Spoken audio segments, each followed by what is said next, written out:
Yeah, the only thing I know about Australian drinking culture is that they like goon. I remember I was on rugby tour with Kings Sevens, and we went down to Byron Bay, and we made jungle juice. So it's a full bag of goon plus fruit and some 7-Up and Sprite and all different types of mixes. I woke up on a hammock, didn't make it out, don't remember half of the night, and I was covered in ants the next morning and was bitten alive. So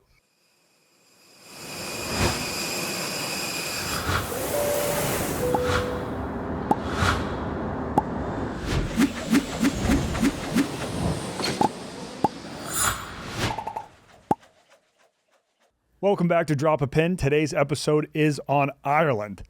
Now, we actually had St. Paddy's Day fall on a Monday this year and forgot to do the Irish episode that day. That's us. It's our first ever St. Patrick's Day, and I promise the listener we will never do that again. Absolutely not. But yeah, I figured this would be a good time to drop it because a month or two ago, I recorded an interview with Harry McNuts, who's the captain of the Irish Sevens rugby team, and he's lived all over the world. So we got that interview coming up towards the end. First, me and Chaps are going to do a deep dive on the Emerald Isle itself. And first up, do we have any pre-boarding to discuss? I don't think so.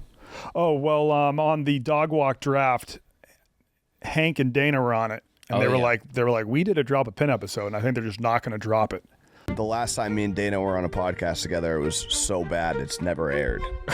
So what was that? they cut that? I don't know. It's never come out. We just recorded it. What was the show? It's Drop a Pin. Maybe it'll come out. I think it's just like we're in the back of the bullpen. Yeah, well, it was just us. It's the 4th of July episode. No, it's me and Dana talking about our hometown. We are going to make that our 4th of July episode. I'm so excited. The people are going to absolutely love it. It could, shape a generation. It really could. It's the podcast event of the season. We were waiting for a big time to do it, looking for a special time. Because when Dana and Hank come on together and they talk about South Shore, Massachusetts, that is appointment listening. Yes.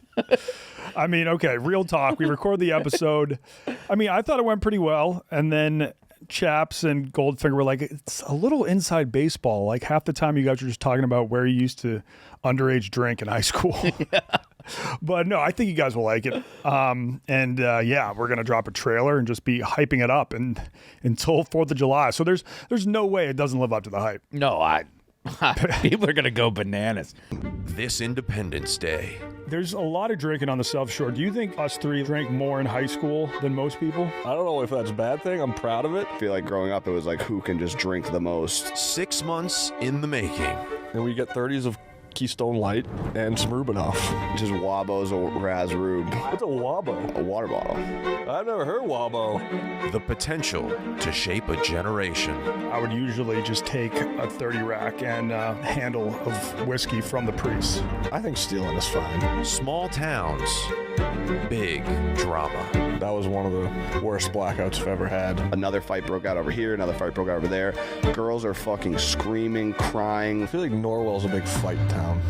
They said it would never air. Yoga pants in high school were dances. Dance pants. They were wrong. My friends, I think, used to have to hang out with Situate girls in order to get hand jobs and blow jobs. Hangham's like they don't even touch your dick.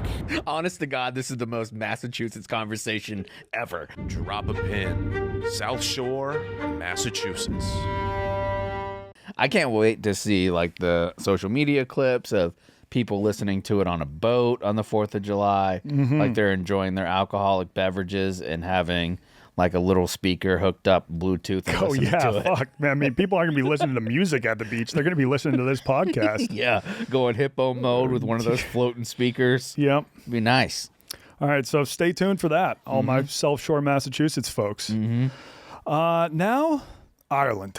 Now, you look a little Irish, are you? I'm actually not sure. Because my mom's Isn't a liar. your last name Irish? Cawthron? Mick Cawthron? No, my last name is Cawthron. My fake last name is McNeely. Oh, okay. McNeely. Yes, Yeah, that's what yeah. I was thinking about. Yeah. All right.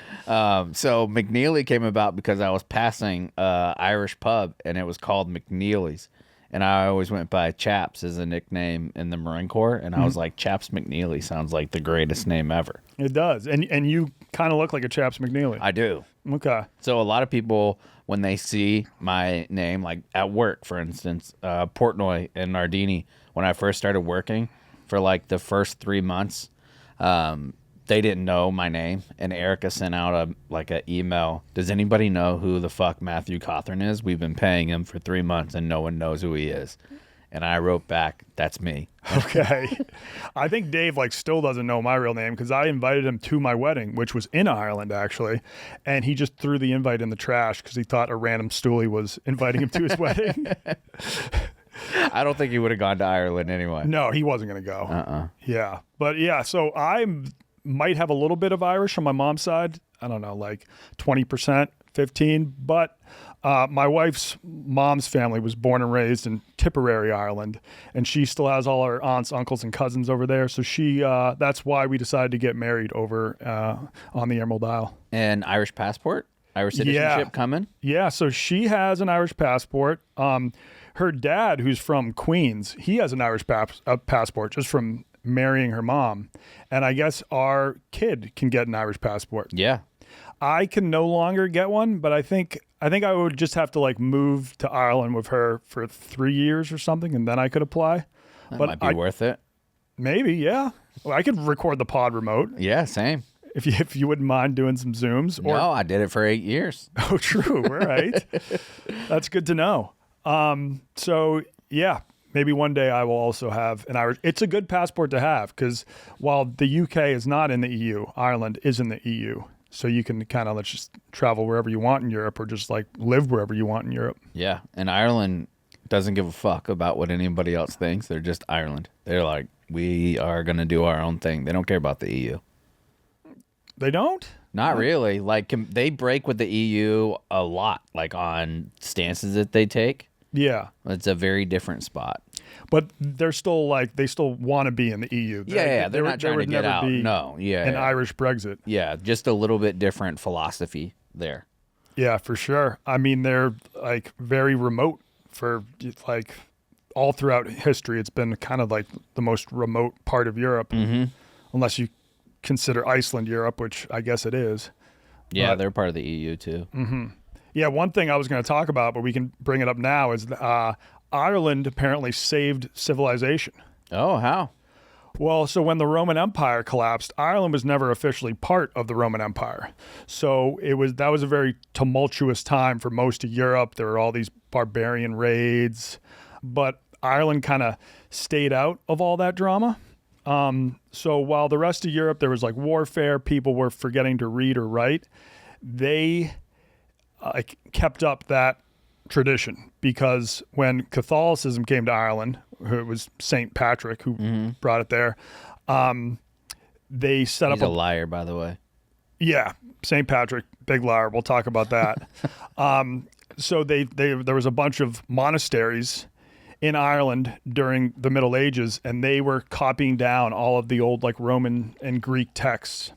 And so once the Middle Ages and all that warfare period kind of calmed down, then the Irish monks kind of traveled around the rest of Europe, reteaching people how to read, reintroducing them to the Roman and Greek texts and things like that. That's cool. Yeah, so they kept literacy alive too. Monks were awesome back in the day. Monks were awesome. I don't think I could ever be a monk. Oh, absolutely. I like pussy too much. Yeah. Oh, I just like pussy. I like doing things. It doesn't really feel like monks do much. I was reading, have you ever read Pillars of the Earth by Ken Follett? No. It's about a cathedral in the early, it's in 1000. I don't know. 1000? Is that what you would call it? 1000? The 1100s would be fine. The 1000s? The thousands. The thousands? Yeah. Like the early thousands? The 11th century. The 11th century sounds a lot better than the 1000s. Well, no, because 1000, yeah, no one calls it the 1000s. Yeah, no one calls it that. The 11th century. In the 11th century, there was a monk and a family, actually, who decided to build one of the best cathedrals in England at the time. And whenever they did it, They had all kinds of people that were trying to sabotage it and everything. Well, one of the big things that the monks did, I just lost my train of thought and talked until I got it back. Okay, good. Let's go. The monks, it talks about them drinking beer in the nighttime. Yes. And I'd never really thought about it until I was reading this book. Beer would have sucked.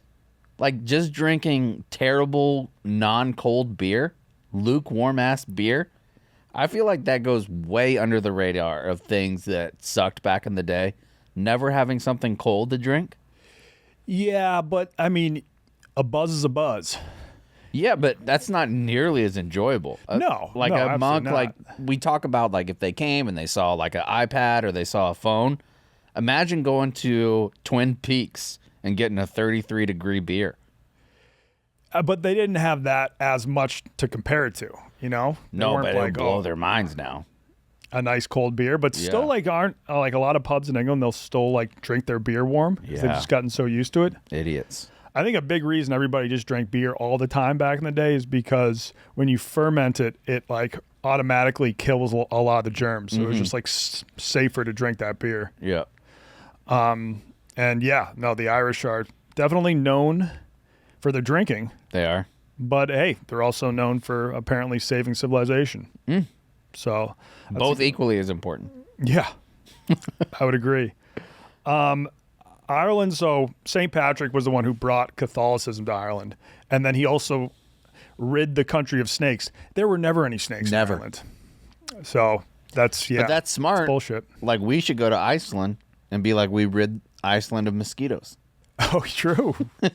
That pops up on my Instagram, I feel like once a week. It's like, come to Iceland, the only country in the world without mosquitoes. Yeah.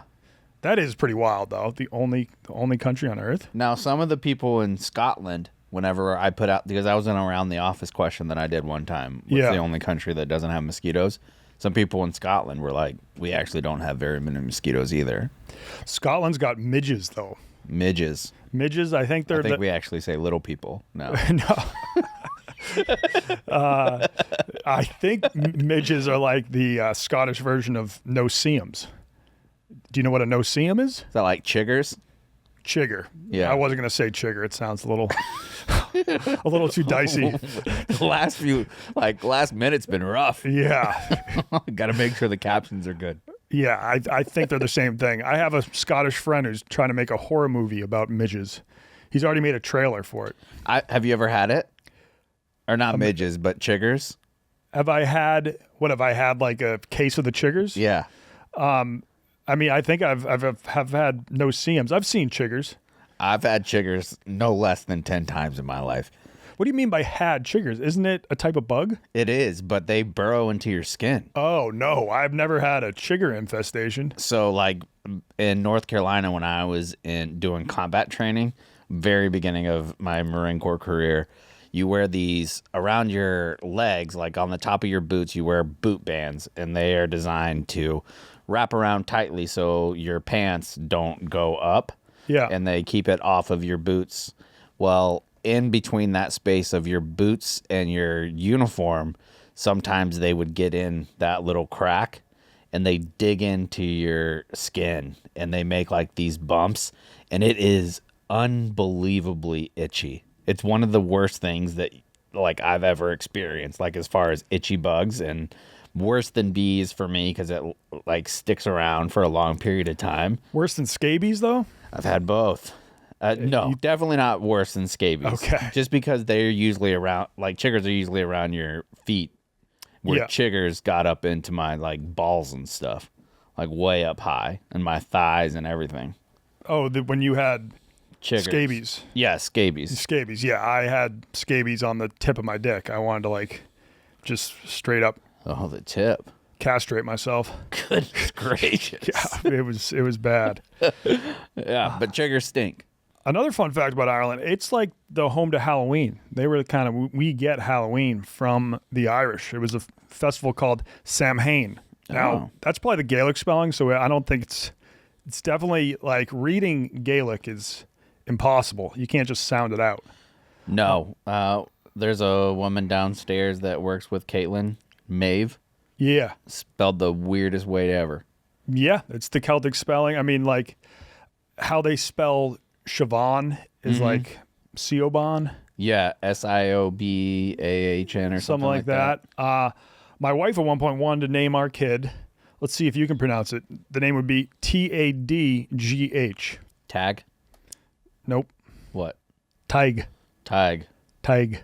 Okay. Yeah. And I was like, no, we can't have like a kid that like 0 people in America will be able to pronounce his name. They'll all be calling him Taddy or Tadpole. Oh, a substitute comes in and he's absolutely wrecked. Yeah. What up, Tad? Yeah. No. So, I mean, my friend is Owen, but it's spelled the Gaelic way, Eoin. So, like, he always would have people be like, is Anne here? And I didn't want my kid to go through life like that. My last name being Cawthorn, it always got mispronounced. Cocktrain. Okay. That's cool. Yeah. Cocktrain actually sounds pretty cool. Yeah, it's pretty sick. I would like that nickname. Also, we learned that like Tig is a saying that like Northern Irish people say in a derogatory sense towards Catholic Irish. Oh. Like, oh, that guy's a Tig. Oh, still a little bit. Do you think that comes from the Northern Ireland bashing? Yeah, I mean, so like we'll talk about this, but Northern Ireland and the rest of Ireland have a very tumultuous relationship as well. And it all comes down to Protestants versus Catholicism, because Northern Ireland is still part of the UK today. At one point, all of Ireland was part of England or the UK. I don't know, like all those terms like the United Kingdom, the British Empire, the British Isles, I get a little confused, but it was controlled by England for a while. They sort of invaded and took it over. And then there was the War of Independence where a lot of Ireland was able to reclaim their independence and be proudly Catholic, but Northern Ireland stayed Protestant and stayed part of the UK. Yeah, so England took control of Ireland in the 1600s, and then moving forward to 1845, they have the Great Famine, which killed 1 million people, and that's what sparked all the immigration to the United States, was that huge famine. Yeah, and like a lot of the hatred between the Irish and the British kind of stems back to that as well, because while so many Irish people were dying from famine, the British were still exporting a lot of their like grain and beef to Britain. Yeah. Heavy taxation and all of that. And then they weren't, they broke away and got their independence in 1921. Okay. So really not that long. 100 years is shit. Like, that's nothing. Not that long ago, and like much more recently, it's still been extremely heated. Like we've been growing up, when you hear of a terrorist attack, it's always like, oh, you think the Middle East or something like that. But you know, for a while there was a bunch of back and forth between the Protestant and Catholics, especially in Budapest. Not Budapest. Oh, Belfast. Belfast, yeah. Yeah. So that's where like Bloody Sunday. Have you ever heard of that? Yep. That there was a march in Northern Ireland that was kind of just promoting. They were marching to protest how Catholics were being treated in Northern Ireland, I believe, and the British Army opened fire on a bunch of unarmed, pretty peaceful protesters, and like 14 people were killed. Yeah, there's a great book about that that I read last year called "Say Nothing." Oh, they turned that into a show now. Oh, did they? Yeah, I've seen a couple episodes. It was an incredible show. Okay. The book was really good too, like fascinating. I didn't know a whole lot about Northern Ireland at the time, like the battles back and forth and how intense it was. I mean, obviously I knew about the terrorist attacks and like that there was, but I didn't realize how deep the roots were and like the legit hatred. Yeah. It was almost like the European version of Pakistan versus India. Yeah, or like Sunni versus Shia Muslims or something like that. Yeah. And that book you're talking about takes place during what they called the Troubles, which refers to a violent and deeply divisive conflict in Northern Ireland that lasted from the late 1960s all the way up to 1998. Yeah. 80s was pretty bad. Yeah, that's when there was like bus bombings and stuff like. Yeah, right? that's like where the car term, bombings. yeah, Irish car bombs comes from. Okay. Yeah, that's why they think it's offensive. Do they? I don't think when I was in Ireland I ever tried ordering an Irish car bomb. I've only done that at Irish pubs in the U.S. But I have a take about that being offended as Irish. Yeah. So what? Like, So what? like I feel like Irish and Italians need to shut the fuck up about getting offended. Who cares? Yeah. I mean, we play Beirut, which is what like everybody in Massachusetts calls beer pong, and I think it's because like the ping pong ball is like dropping a bomb in the cup. Yeah, who So gives it's a just- shit? Yeah. Oh, I'm Irish and I'm offended. Oh, shut up, dude. Yeah, I think most Irish though can take a joke. Yeah, I think that's that's why I'm surprised. Yeah. That like people are like, you can't say Irish car bombs on St. Patrick's Day. Yes, I will. Mm-hmm. I'll absolutely say it. If you're saying midges, I'm Yeah. in on Irish car bombs. You know how like there's a big problem in the world with Holocaust denial? Yeah. I wonder if there's like a subset of people that are Irish potato famine deniers. Potato. I think there actually is. Potato famine deniers. I wonder if that's like an organization. Like there's a subreddit about it. Yeah. Actually. Dude. Well, so yeah, I mean, I have seen like a narrative when people talk about the potato famine. They're just like, oh, well, like, so all the potatoes died, but why didn't you guys just go fish? Like, you're surrounded by the ocean and clams and stuff. But I don't think they had a really developed fishing industry there. Yeah. Time. Speaking of getting offended about Ireland, let me see, I can say exactly when it was. I wrote a blog in 2018 about the president of Ireland. His name is Michael D. Higgins. Are you familiar with that fella? I have seen some clips of him. He's like, he looks like a 5'2" Bernie Sanders. Okay. He's pretty small. Yeah, that checks out. Yeah. So I wrote a blog that was entitled "The Irish President Looks and Sounds Exactly Like a Leprechaun."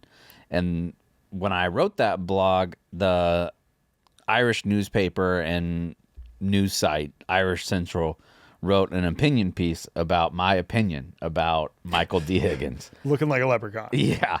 Let's hear it. So it says, American blogger imagines a peculiar fantasy alongside President Michael D. Higgins. One Barstool sports writer recently became aware of the Irish president Michael D. Higgins and, not surprisingly, became instantly enamored. The blogger, simply known as Chaps, goes on to imagine a day with Michael D. Higgins. He says, quote, I don't know anything about this fella, but I would absolutely love to start my day by tossing the wee lad into my front breast pocket and having him discuss politics with everyone we encounter. Quote, he'd be shouting about the rights of all citizens and how they are inalienable. Go on, Higgins. And, quote, I'd smile and nod while he carries on for hours on end and be his protector when need be. Leprechauns, after all, don't know spells of protection. People are often confused by this fact. Don't ask leprechauns how to do spells. Thanks for the leprechaun lessons, Chaps. After a long day, some bullocks from the back would shout that my presidential friend was a leprechaun. Can you believe that? In 2018? No chance. Not on my watch. I'd say something to the grimy bastard and defend the president's honor.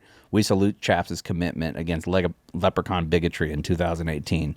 Quote, I begin to rub under his chin like he was the tiniest kitten in the world. There, Mr. President. You're not a leprechaun, and I'm offended that anyone would say something like that. Enjoy your milk. Of course he was enjoying his milk with Lucky Charms. Don't be insane. He fucking loves cereal. Cheers, Chaps. Thanks for loving our president. Nice. Yeah. Now, is he a beloved president in Ireland? He is. Have you heard about the Blarney Stone? Yes, but remind me. Yeah. So the only fun fact I know about the Blarney Stone is that if you kiss it, it gives you the gift of gab, the gift of eloquence. But a lot of the local Irish people know that tourists are coming from all over the world just to kiss this stone, so they've started peeing on it as a prank. Love that. But I mean, sanitary though. Yeah, I think it's good, clean fun. It's not going to kill anyone. But like, I do want to know, like, how did the Blarney Stone become famous? Like, if you had to see the Blarney Stone or Plymouth Rock, what are you going to go with? Oh, Blarney Stone. Blarney Stone. What's more historic? Well, seeing as Plymouth Rock isn't the actual rock where the Pilgrims landed, I'm probably going to go with Blarney Stone. Yeah. Its origin is a wild blend of myth, and the Blarney Stone is a block of limestone built into the battlements of Blarney Castle near Cork, Ireland. Legend says that kissing it gives you the gift of gab, and it was given by a grateful witch who revealed the stone's power to a local man who has saved her life, and it would give persuasive speech to anyone who kissed it. Some believe it's a piece of the Stone of Scone, which is used in the coronation of Scottish and English monarchs, and it was gifted to Robert the Bruce in 1314 after they helped him beat the English at the Battle of Bannockburn. All right. The word Blarney became famous thanks to Queen Elizabeth I, who got tired of McCarthy's dodging her demands with charm and flattery. This is all Blarney, she said. And then is that how we got the term? That's just a bunch of baloney. I think baloney because it's worthless. Yeah. Although I disagree. Yeah, that's Anthony Bourdain's favorite sandwich is a fried bologna sandwich, I think. I love a good fried bologna sandwich. Yeah. Have you ever seen the people who will do they'll score big old chunks of bologna, like the whole log of it? Yeah, and then you can smoke the log. Yeah, I've done that before. And then Okay. you cut it into a little bit bigger than an eighth of an inch cuts. Yeah. And then you sear that on a cast iron pan. Yep. That shit is good. That's the good shit. Mm-hmm. This would be a good question for your Around the Office videos. Is Ireland is the only country with a musical instrument as its national symbol. Harp? Yes. Oh, no. Yes. You should go Nailed around it. asking that. Confetti. I wonder if most people would get that right. Maybe. I think because of leprechauns. And because of Guinness beer, it's a giant harp. Yeah. Yeah. Yeah. And harp. I got I think that's from England. a harp. Is it? It better be from Ireland if it's their national symbol. True. Probably is. Yeah. I got to tour the Guinness factory when I was in Dublin. I'd say it's worth it. You learn all about it. And it's I think it's the most successful company to ever come out of Ireland. I've heard it's so much better, too. Guinness is so much better when you're there. Do you think that? Yeah. Yep. I would say, there's something, it's just creamier. Maybe fresher? Yeah, it definitely tastes better. And you can drink a zillion of them because they're only 4% alcohol or something. Yeah, I always thought, because usually dark beer is stronger. Yeah, no, I used porters to and think it was stouts. a very strong beer, but nope, that's not the case. Heavy, though. It's a heavy beer, but it's not strong. It can be, yeah. Apparently, way back in the day, they used to give Guinness to women that had just given birth because it has a lot of iron in it. And I think the process of giving birth depletes you of iron. Blood loss, typically. Yeah. If you're losing blood, you're losing iron. So they would just prescribe it to new moms. Yeah. I think that is now not really accepted by the medical community. Oh, yeah. Well, it says in the early 20th century, Guinness was promoted as a health drink, said to be high in iron and good for pregnant women, blood donors, and post-surgery recovery. The old slogan, Guinness is good for you, comes from that time. There are more Guinness drinkers in Nigeria than in Ireland. Think that's just because of population Probably size? population. I mean, there's also more Irish people outside of Ireland than inside Ireland. I think there's only 6 million people in Ireland. Yeah, and there's 70 million Irish around the world. Yeah. That's one of my, I don't remember what TV show or commercial it was from, but when somebody walks into an Irish pub, it's like the Americans' first time going to an Irish pub. It might have been on It's Always Sunny, where they go up to the bar and they're like, yeah, we're here, we're checking it out.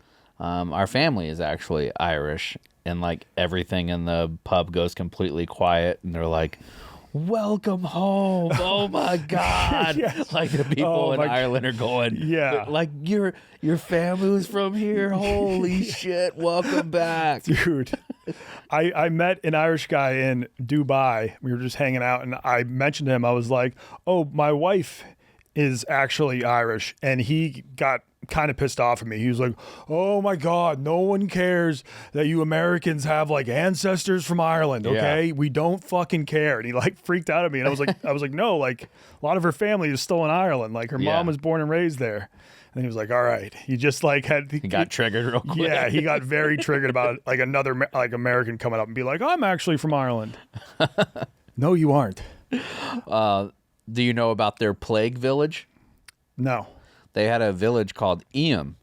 It was a small village in England, but before, when somebody would pop with the bubonic plague, they would load them up on boats like ships and send them to this town in Ireland.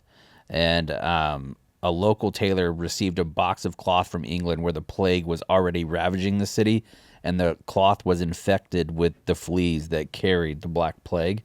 And they basically, anytime there was anything with the Black Plague on it, because they didn't know about like viruses or how it spread, they would ship all the dead people's clothes that died in the plague. They would send it to this city. Shit. Yeah. Their disease prevention, not that great. No, that was like, they used to think just vinegar would kind of like cleanse a spot after a plague victim died. So they would just kind of just rub vinegar everywhere and call it a day. Yep. They had something called boundary stones that were vinegar-filled holes, and they were used to drop coins for trade, and vinegar was thought to disinfect the money that could have been like infected with the Black Plague.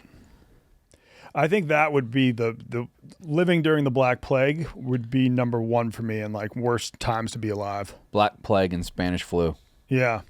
That's why it's crazy. There's a lot of people who are very negative about the world today, and they're like, oh, the whole entire planet's going to shit and stuff. It's like, we actually have it pretty damn good. That's the best time ever to be alive. Yeah. We have air conditioner.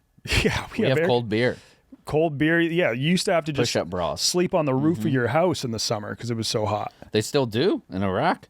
Mm-hmm. Yeah. Yeah. There's a lot of parts of the world that like don't fully have air conditioning. Actually, most hotels in Europe still don't have air conditioning. Yeah. It's smart to sleep on the roof because you get more wind up there. Or if you were really rich back in the days before air conditioning, you would just travel to higher ground in the summer. So you would go like live on top of a mountain. Smart.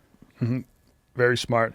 I know when we did our Thailand episode, we were like, Bangkok's actual name is the longest city name in the world. Mm-hmm. Ireland's got the shortest town name on the planet. What is it? It's just the letter A. I love it. With some sort of Gaelic accent on top. Nice. So I don't know how that's pronounced. Like the letter A could be. I'm sure it's something absurd. I'm sure it's not even close to A. Ireland needs to get their shit together with the shortest alphabet. place name. There's a place in County Galway simply called A, meaning Ford in Irish. Whatever. Now, Irish, obviously, it's very Catholic. They didn't have their first legal divorce until 1997. What? Yeah. Because they only legalized divorce in 1995. I'm sure people maybe got divorced in the past. It just wasn't legal. Yeah, must be. Or like an annulment. They probably got annulments from the Catholic Church. Mm-hmm. Now, when we have on Harry McNuts, we talk about a bunch of different countries, but towards the end of the interview, I ask him to be like, what's the perfect, 1 week itinerary in Ireland? And he gives some great ideas. My recommendation would be just to check out spots on the Wild Atlantic Way, which is this like path road that goes all along their west coast. It's just stunningly beautiful. So, I mean, you should visit Dublin on the East Coast, but make sure you get to the West Coast. Was there anything that really stuck out about your wedding, like when you went to Ireland for the first time? That was my second time in Ireland. But I did like a mini bachelor party like 2 nights before my wedding in Galway, and rented a houseboat, which nice. just on Airbnb, which was great. So I was just like living on this pink boat in Galway Harbor for a night. Nice. It was very nice, although like we drank a fair amount the night before, and then in the morning when you wake up and you're on a boat that's like rocking back and forth, it just makes your hangover twice as worse. And then I was like, now I got to hop in a small car and drive back to Dublin. So I took some Dramamine, so I wasn't just like puking that entire drive. Have you ever tried those little Dramamine patches? No? Like there's like these patches damn near made my neighbor go blind. Okay. I guess a lot of people have that side effect where it like messes with your eyes, or like if you leave it on too long, it really messes with you. Oh, Jesus Christ. So I'd be very cautious about that. Dramamine blindness? Yeah. All right. They have like patches, and he said he couldn't read. Like he went on a plane and his vision was so blurry he couldn't even read. Well, maybe that's because like reading in a car especially makes you car sick. So No, he said he couldn't like visually see the letters. Okay. Like it was so blurry, he couldn't see the letters. But maybe he was no longer nauseous, so at least it got the job done. Yeah, he came back and went to the doctor, and the doctor was like, "It's those patches, and it'll come back in like 2 days," and it did. Okay. But yeah, highly recommend the West Coast. I was just in Galway where every bar is going to have live music. But I think PFT told me that his favorite spot in Ireland was Dingle, which is that small little town like way out on the tip of this long peninsula. And they might have like the most bars per capita or something like that. Like, wow, that's beautiful. Yeah. Jeez. Now I wonder like where the term dingleberry came from. Like how did they little berries on trees that smell like shit? Yeah. Like those cum trees here. We have cum trees? Yeah, there's this tree. It's like a cottonwood that there's the female variety and the male variety. Apparently the male variety, when it's about to shed its leaves, smells like cum. Do you think you could like, do you have a good nose for cum? Yeah. I had. Yeah. Oh, yeah. When I was in college at one point, I was taking a shower in this like house I shared with 4 people. And I was like, you know what, I'm just going to rub one out in the shower real quick. And I got out, I was changing, and like my friend walked by and he was like, did you just jack off in the shower? And was just pissed off. Like he was a fucking cum hound. How? That's amazing. Yeah. What a skill. I guess. You guys should. That's a great party favor. Somebody go nut in a random room. Yes. And Ricky's gonna guess which room you came in. So yeah, I stopped jacking off in the shower after that. Did you see his dick? Who? Shut up. We gotta explain that joke. You can't just ask that. Yeah. I think in the future of this pod, whenever we have on a guest, at some point our producer Goldfinger has to just chime in randomly and ask the guest, "Did you see his dick?" Yeah. So That would have been a perfect spot right there. Yeah, I guess. Yeah. I mean, it was. Yeah, it would definitely put the brakes on the interview, whoever we were talking to, and make things awkward. One of my buddies, Jake Rich, he lives in Houston, Texas. When we were roommates together, he tried to fill up a small 20-ounce Gatorade bottle with nut. Okay. I mean, everybody needs a hobby. Yeah, they do. Shout out, Jake. Love you, bud. And let me preface this. It's like when we do an episode on Chad, like if we get something completely wrong, no one's really going to call us out for it. I'm sure we've gotten some things wrong in this episode, and there's probably going to be quite a few Irish people that listen. So apologies in advance. That's why we're not diving too deep into the history of everything, because I just like don't really know enough. I love Irish phrases like I went golfing with Billy No Mates. Who's that? No one. So like if you go somewhere yes. by yourself, it's like Billy No Mates. Me and Billy No Mates are going to hang out and go to the movies. Ah, yes. Yeah. I like that. Yeah, nice little nicknames. It also sounds like a mafia nickname of sorts. So let's say if you could get any person of Irish descent on this podcast for an interview except Harry McNuts, who would it be? All right, so we can go dead or alive. Yeah, dead or alive. All right, well, I think my number one would be Arthur MacMurrough Kavanagh, Who's that fella? the armless adventurer. Oh, okay. Born in 1831 with only stumps for limbs. So no legs, no arms. This guy's cooler than Helen Keller because he went on, he learned how to ride horses, he learned how to hunt, he learned how to write. He traveled the world. He went Right. Right. They would attach a pencil to his stub, Okay. and then he could just move the stub and write. I love that. And he went like all over the world. He traveled to Egypt, Persia. I think at one point he fell into the Nile. And like you fall into the Nile, you don't have arms or legs. You're pretty much fucked. But someone was able to pull him out in time. And then like I bet his mom was so proud of him for overcoming adversity.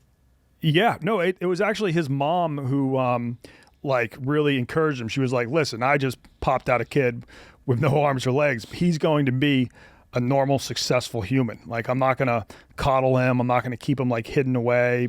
Like, he's like, no, he's going to learn how to do whatever he wants to do in life. He's like the limbless version of Forrest Gump, where Forrest Gump's mom is like, ain't you ever seen a boy with braces on his legs? Just ain't you ever seen an explorer with no limbs? Yeah. Just goes about his business. Yeah, because so after traveling the world, he, let's see, yep.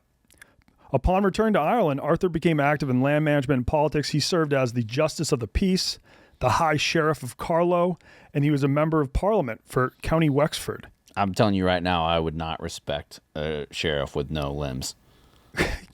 I think I would, like, because he probably had his like right-hand man who would really fuck you up. And left-hand man. Yeah. Yep. Yeah. Mine would probably be Sinead O'Connor, because nothing compares to her. Tell me more about her. That's all I really know is I just wanted to say that joke. Oh, Nothing compares to you. It's her biggest song. I actually I didn't even know that she was a singer. I was like, oh, is that like someone on the news? You don't know that song? No, if you played it, I probably would. But nothing compares. Okay, and she's a famous Irish singer. Yeah. Okay, because I've like heard that name a bunch. I Shaved her head. Is she like a recent singer? Or? No, she's from like the 80s and 90s. Oh, okay. I'm shocked you don't know who Sinead O'Connor is. I'm sure my wife is pissed right now, but Yeah. I've definitely heard it. Speaking of weird spellings, her name is spelled Sine with a little accent mark AD, and it's Sinead. Yeah. So when you are a student in Ireland, you have an English class, which is just your normal English class that we had, and then they have an Irish class where you learn Gaelic. Yeah. And like all the street signs will be in English and in Irish over there. Yeah, I've heard that it's becoming a lost language, though. That like they study it kind of like we do Spanish, but most of the students don't have like conversational Gaelic skills. Oh, okay. So they've lost a lot of the ability to speak the language. Yeah, I think that's why it's a requirement that they have to have that class in school, because they're trying to keep it alive. Keep their heritage, yeah. Mm-hmm. I think Liam Neeson would be a good guest for us to have. He would be a great guest. Bono. No? Maybe. I don't know. Ask him about that whole iPhone fiasco. Why the fuck they put their album on everybody's iPhone? It's good business. Do you Yeah, remember that? I remember that. It was like the new iPhone. It came with his album. Yeah, it came. What's their album? What's their band called? Bono's band? U2. U2, yeah. Yeah. Yeah.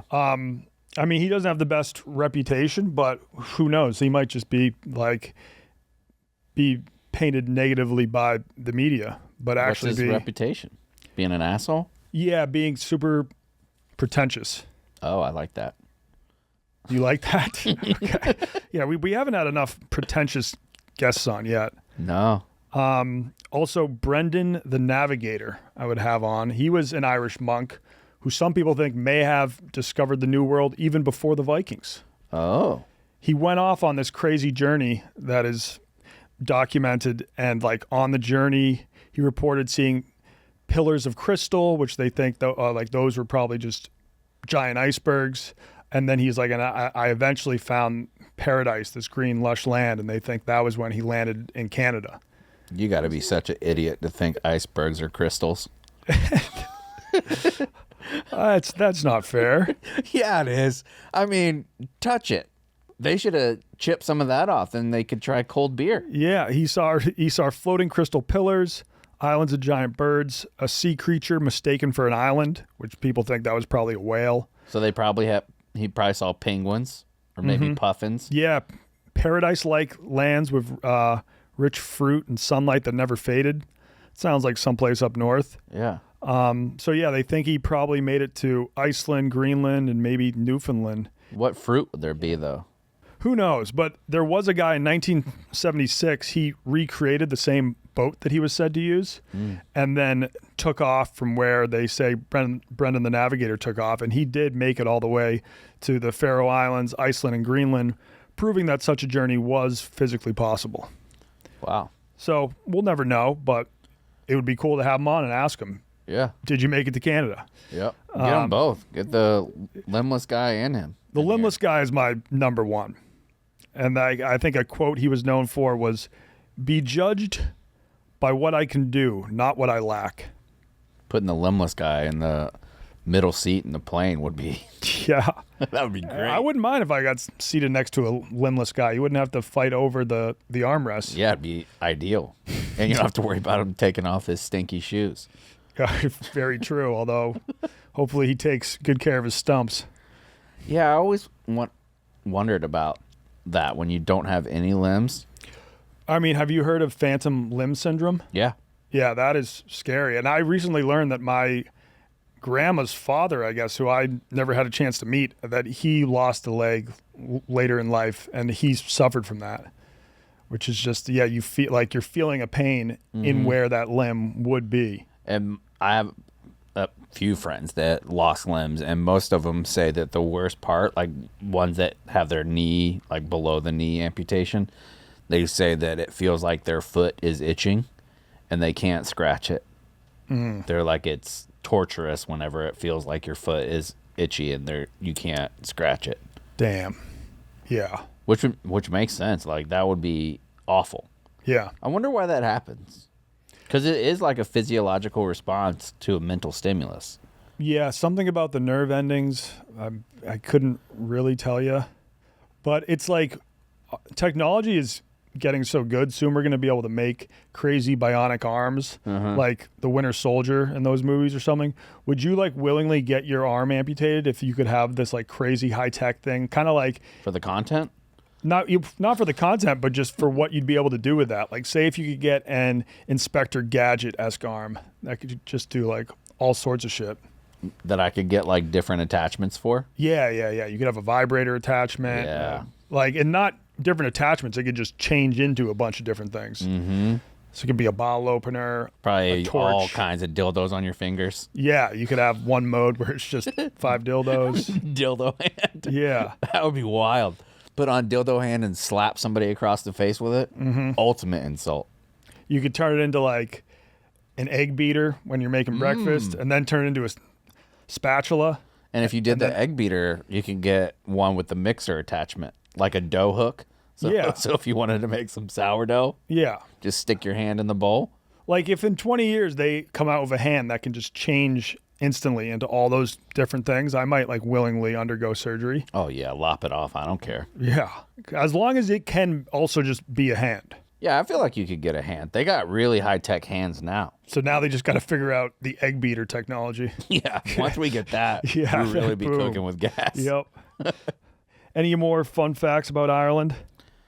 Or just facts in general, not necessarily fun. It's got to have, for the small population that it has, 5 million people, it has to have the best writers per capita. Yeah. Like Irish limericks, Irish authors in general, like Oscar Wilde and so many. James Joyce, right? James Joyce, yeah. And then his famous book was Ulysses, which the crazy thing, it's a huge book. I'm a big reader. I'm not quite ready to tackle that. It all takes place, it's this gigantic book. It all takes place on one day. It's one day in this guy's life, who I think was born the same day as me in the book. But yeah, I don't know. How long is it? If you want to read that and report on it, it's supposed to be like one of the classic books of all time. The Troubles were a very scary time. Like there was some members of the IRA, which they're the Irish Republican Army, like they were the ones based in Northern Ireland, but fighting to kind of like make Northern Ireland part of the Irish Republic. And some of them went on hunger strikes, Bobby Sands and the hunger strikes, and Sands died becoming a martyr. So I think he did a hunger strike so long, he just died, which that takes some dedication. It really does. That and self-immolation.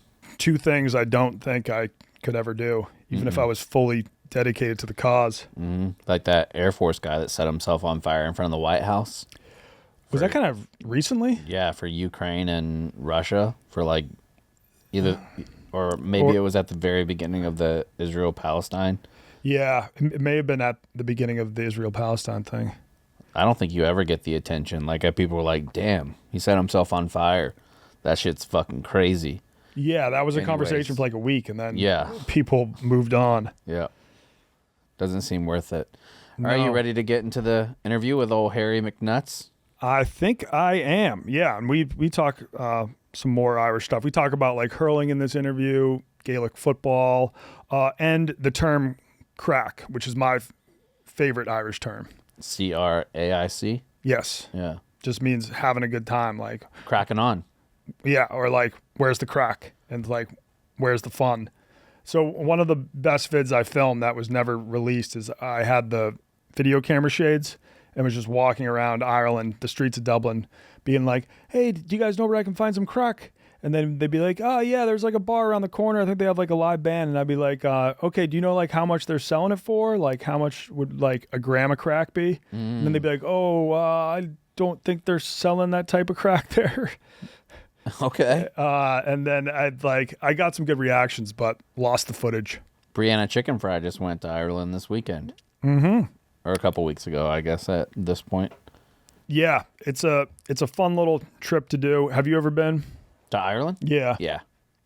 What brought you there? Navy.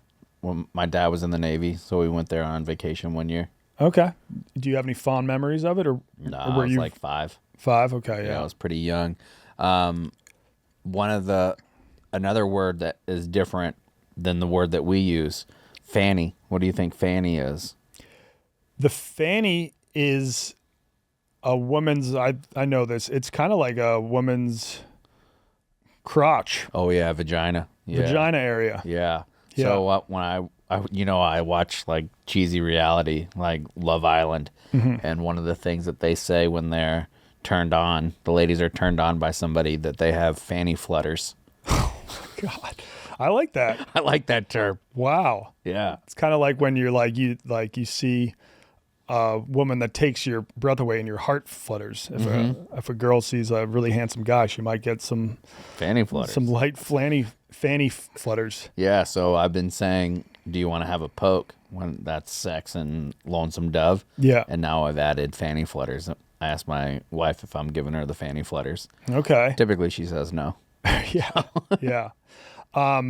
One term I learned, this is from Scotland, not from Ireland, but how do you say show me your tits in Scottish? Ooh, I don't know. Gives a swash your chebs. Got to add that to the lexicon. Yeah. Give me a swash of your chebs. Chebs is a great term for boobs. Oh, yeah. Chebs? Chebs. That's great. She's got great chebs. Yes. Last point. Are you a fan of white and black pudding? That's always served with a traditional Irish breakfast. Does that involve blood sausage? Yeah, I think the black pudding is just another word for blood sausage. No. Okay. I'm not a blood sausage guy. Okay. And then the You? white pudding, yes, I mean, I'll eat it all. Okay. I'm a big fan of just the traditional Irish breakfast and spice bags, which is the Irish version of Chinese food, which I talk about with him in the interview. All right, let's get into it then. Let's do it. Today's episode is brought to you by our good friends at Game Time. You know, they don't make buying concert tickets easy. You have to sign up for a pre-sale, get in the queue, wait for all kinds of different organizations to not charge you all kinds of different fees. Going to a concert shouldn't be about that. It should be about the show itself, not waiting in some kind of virtual line. Lucky for me, I always use Game Time, the official ticketing partner of Barstool Sports. Game Time makes getting tickets easier and faster. Prices on the app actually go down the closer it gets to the showtime. I was actually looking for a show this Sunday, a little bit of Mother's Day action. The musical Chicago. We're living in Chicago. We got a brand new Pope from Chicago. You might as well go see Chicago. Normally, those tickets are pretty expensive.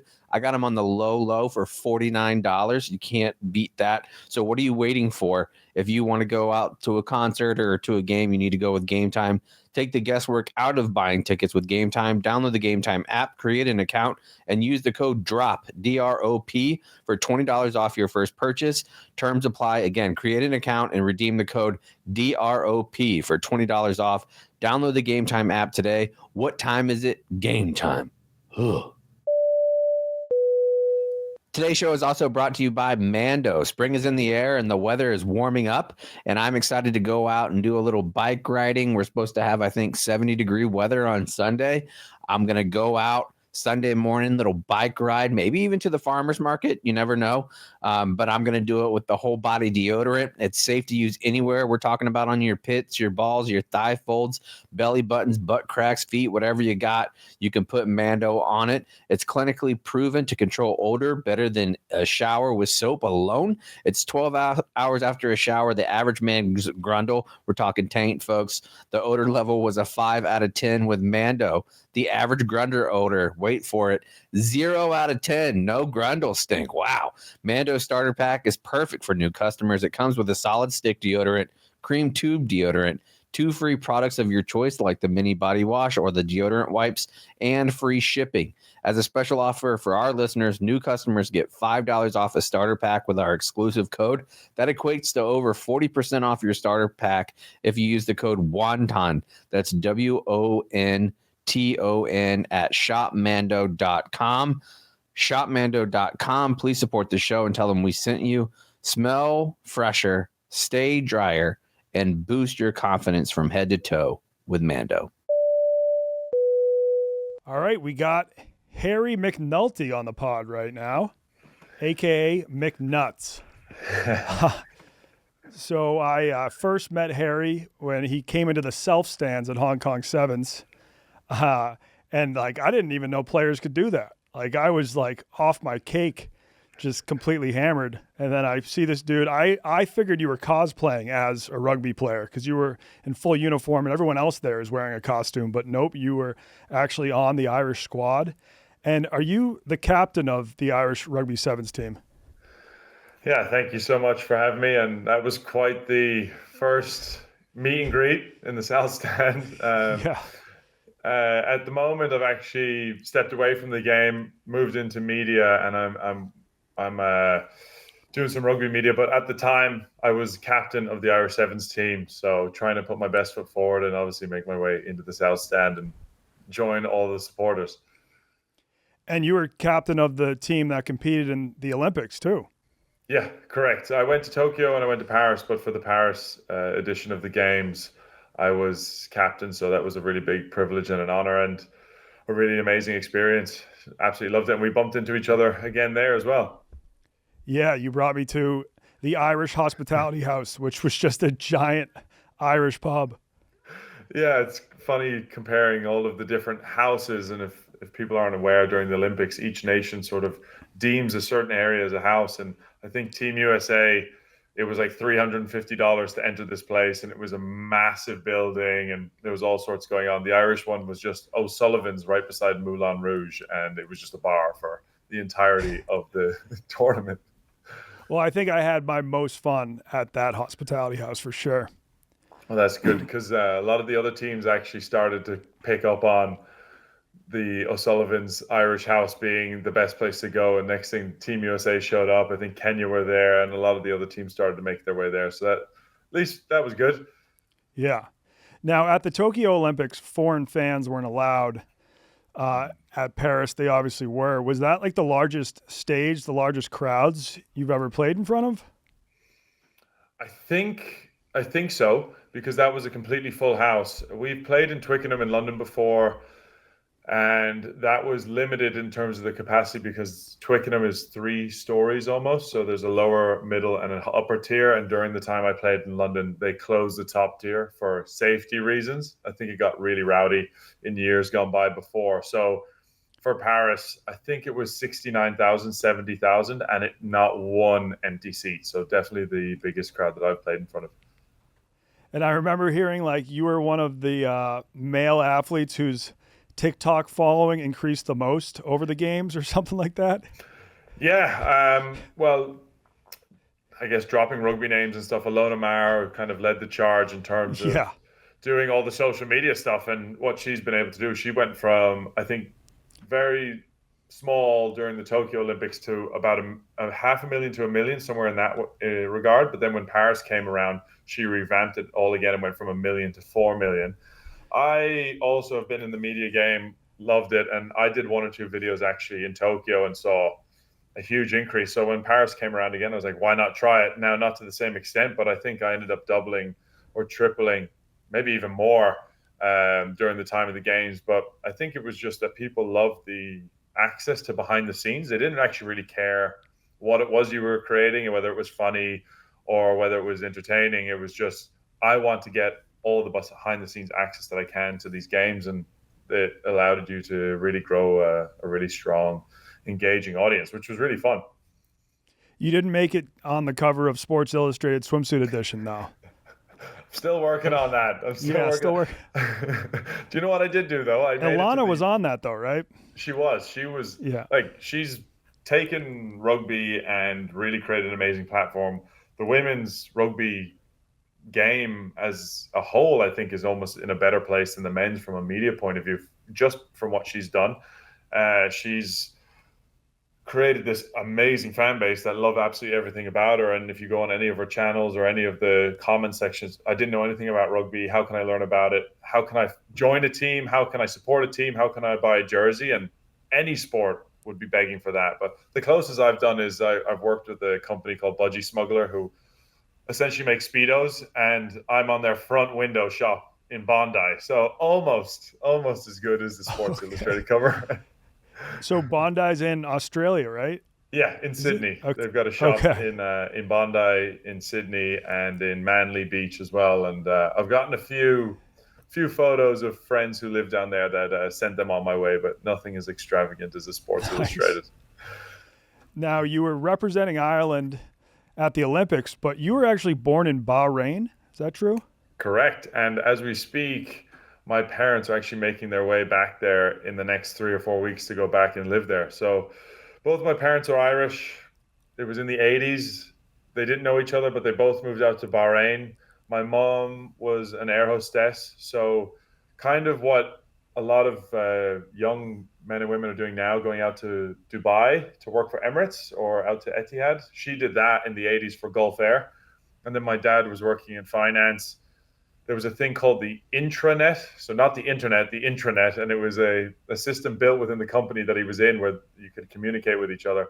And a job opportunity showed up within the intranet. And he was like, I don't really know where this place is, but I really want to go and do something new with my life. And they ended up out there. And my dad played rugby and there was a rugby club. And that's kind of the hub for all of the expats or people who move into Bahrain would go there most evenings. Have dinner or just catch up, and that's where they met, and that's where I was born. Okay. Now, I know a lot about the Middle East, I feel, but almost nothing about Bahrain. Like, how would you compare it to Saudi Arabia? It is on the same peninsula as Saudi Arabia. Is it less strict, more strict? Yes. It's definitely less strict. Bahrain was almost like a mini version of Dubai before Dubai ever existed. So whenever you see those photos online of Dubai in the 80s and Dubai now, it's literally just like a desert with 2 or 3 buildings and then obviously the metropolis that it is now. So Bahrain before that, before the 80s or before Dubai kicked off in the 80s, actually had a bit going on. And that's because it lent itself to a lot of people who ended up working in Saudi but didn't want to live there, who were coming from the UK, coming from Ireland, America. There's also a US base out there as well. A lot of them would actually drive across the border for work because there's a highway that's been connected. So now what you see a lot of the Saudis come over to Bahrain for their weekends because it is a lot less strict. There is access to alcohol. There is that sort of what would be termed as like an expat life. So it's a lot more free. But it still does have its traditions and it still has the culture and it's still a really cool place. And it's a small island as well, so quite easy to get around and enjoy yourself. And then when the weekend's over, you head back to Saudi to lock in for the next week. Do they have beautiful beaches and like beach clubs? Like if you want to drink beers on the beach in Bahrain, would you be able to do that? It's starting to pick up a lot more. I think it's starting to take from the Dubai style. So in Dubai, you've got like zero gravity and you can go down to Atlantis and there's lots of different beach bars, as you say. I think it's starting to lend itself more to that because it also sees that it can make business by having all those types of things there when there's people coming over from Saudi. I haven't been back to Bahrain in 10 years. My parents are actually now moving back, so it gives me a good opportunity to go back. Yeah. Hopefully in the next year. But as far as I'm aware, when they went to do a house viewing, the guy who was showing them around actually pointed to the beach that was right in front of the apartment block and said, on the weekends in the summer, this place is packed, full of people. There's DJ, there's music. So that would lend itself to say that that is possible. Now, have you ever been to a pool party at Zero Gravity in Dubai? I have been to Zero Gravity many times. I've never made it for like a proper pool party, but I've heard a lot of good things. They always get like a good DJ coming in. They obviously get like the pool there with the infinity looking out, and then they've got the beach and the kind of the eye is around there. So I've heard really good things. My sister lives in Dubai as well, so she's been to a couple of them. Yeah, I got to say, that's the best pool party I've been to. When I was at the World Cup in Qatar, I popped over to Dubai, and my friend brought me there. You pay like $90, $95 at the door, but that comes with all you can eat. And they got this giant buffet with sushi. It also comes with all you can drink. There's a giant pool, and then there's also a beach. You can go swimming in the ocean too. And at one point, I've never seen this before. They brought out like a giant bowl of water, and they just had like a girl who looked like she was Ukrainian or something, just like danced in the bowl of water, like doing all these crazy acrobatics. It was wild. Like almost like synchronized swimming style. Like she was in it and like twirling around, or yeah, pretty much. Yep, exactly. It was awesome. When I was in Zero Gravity, the one thing that stood out to me was I think the newest iPhone at the time might have been like the 12, and it was like one of the ones where it said like you could technically put it in water, but I guess you really shouldn't. And traditional Arab money. I'm in Zero Gravity, and they've got at the side of the pool, they've got the glass, and there's an Arab guy who's there, and he's in the pool, and I can kind of feel him patting his shorts, and then all of a sudden he just pulls the brand new iPhone out of his shorts and answers a phone call, speaks for about 3-4 minutes, hangs up, and just puts it back in his pants again, just completely drowning his iPhone. Jeez. I had one of the first waterproof phones on the market. It was not a smartphone. It was a flip phone. And then in college, I invented this drinking game that almost killed me. It was that I would put the phone in my drink. Someone would call it, and I'd have to chug my drink and answer it before it went to the answering machine. And people were like, that's the coolest thing I've ever seen. Do it again. Do it again. Oh, my God. And I did it for the next 2 hours and woke up in the hospital with alcohol poisoning. Oh, my God. Dedication to the game. Yeah. Love to see it. Exactly.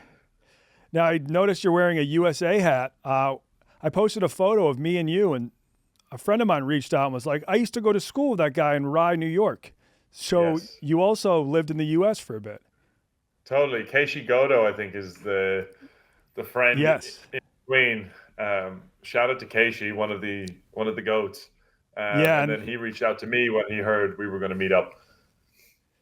Keishi Godo, he's a Japanese American guy from Rye, New York. But my first time I went to Tokyo, he was a fan of Barstool Sports, and he was like, hit me up if you need anything. And he took me out to eat raw horse, which is actually very good.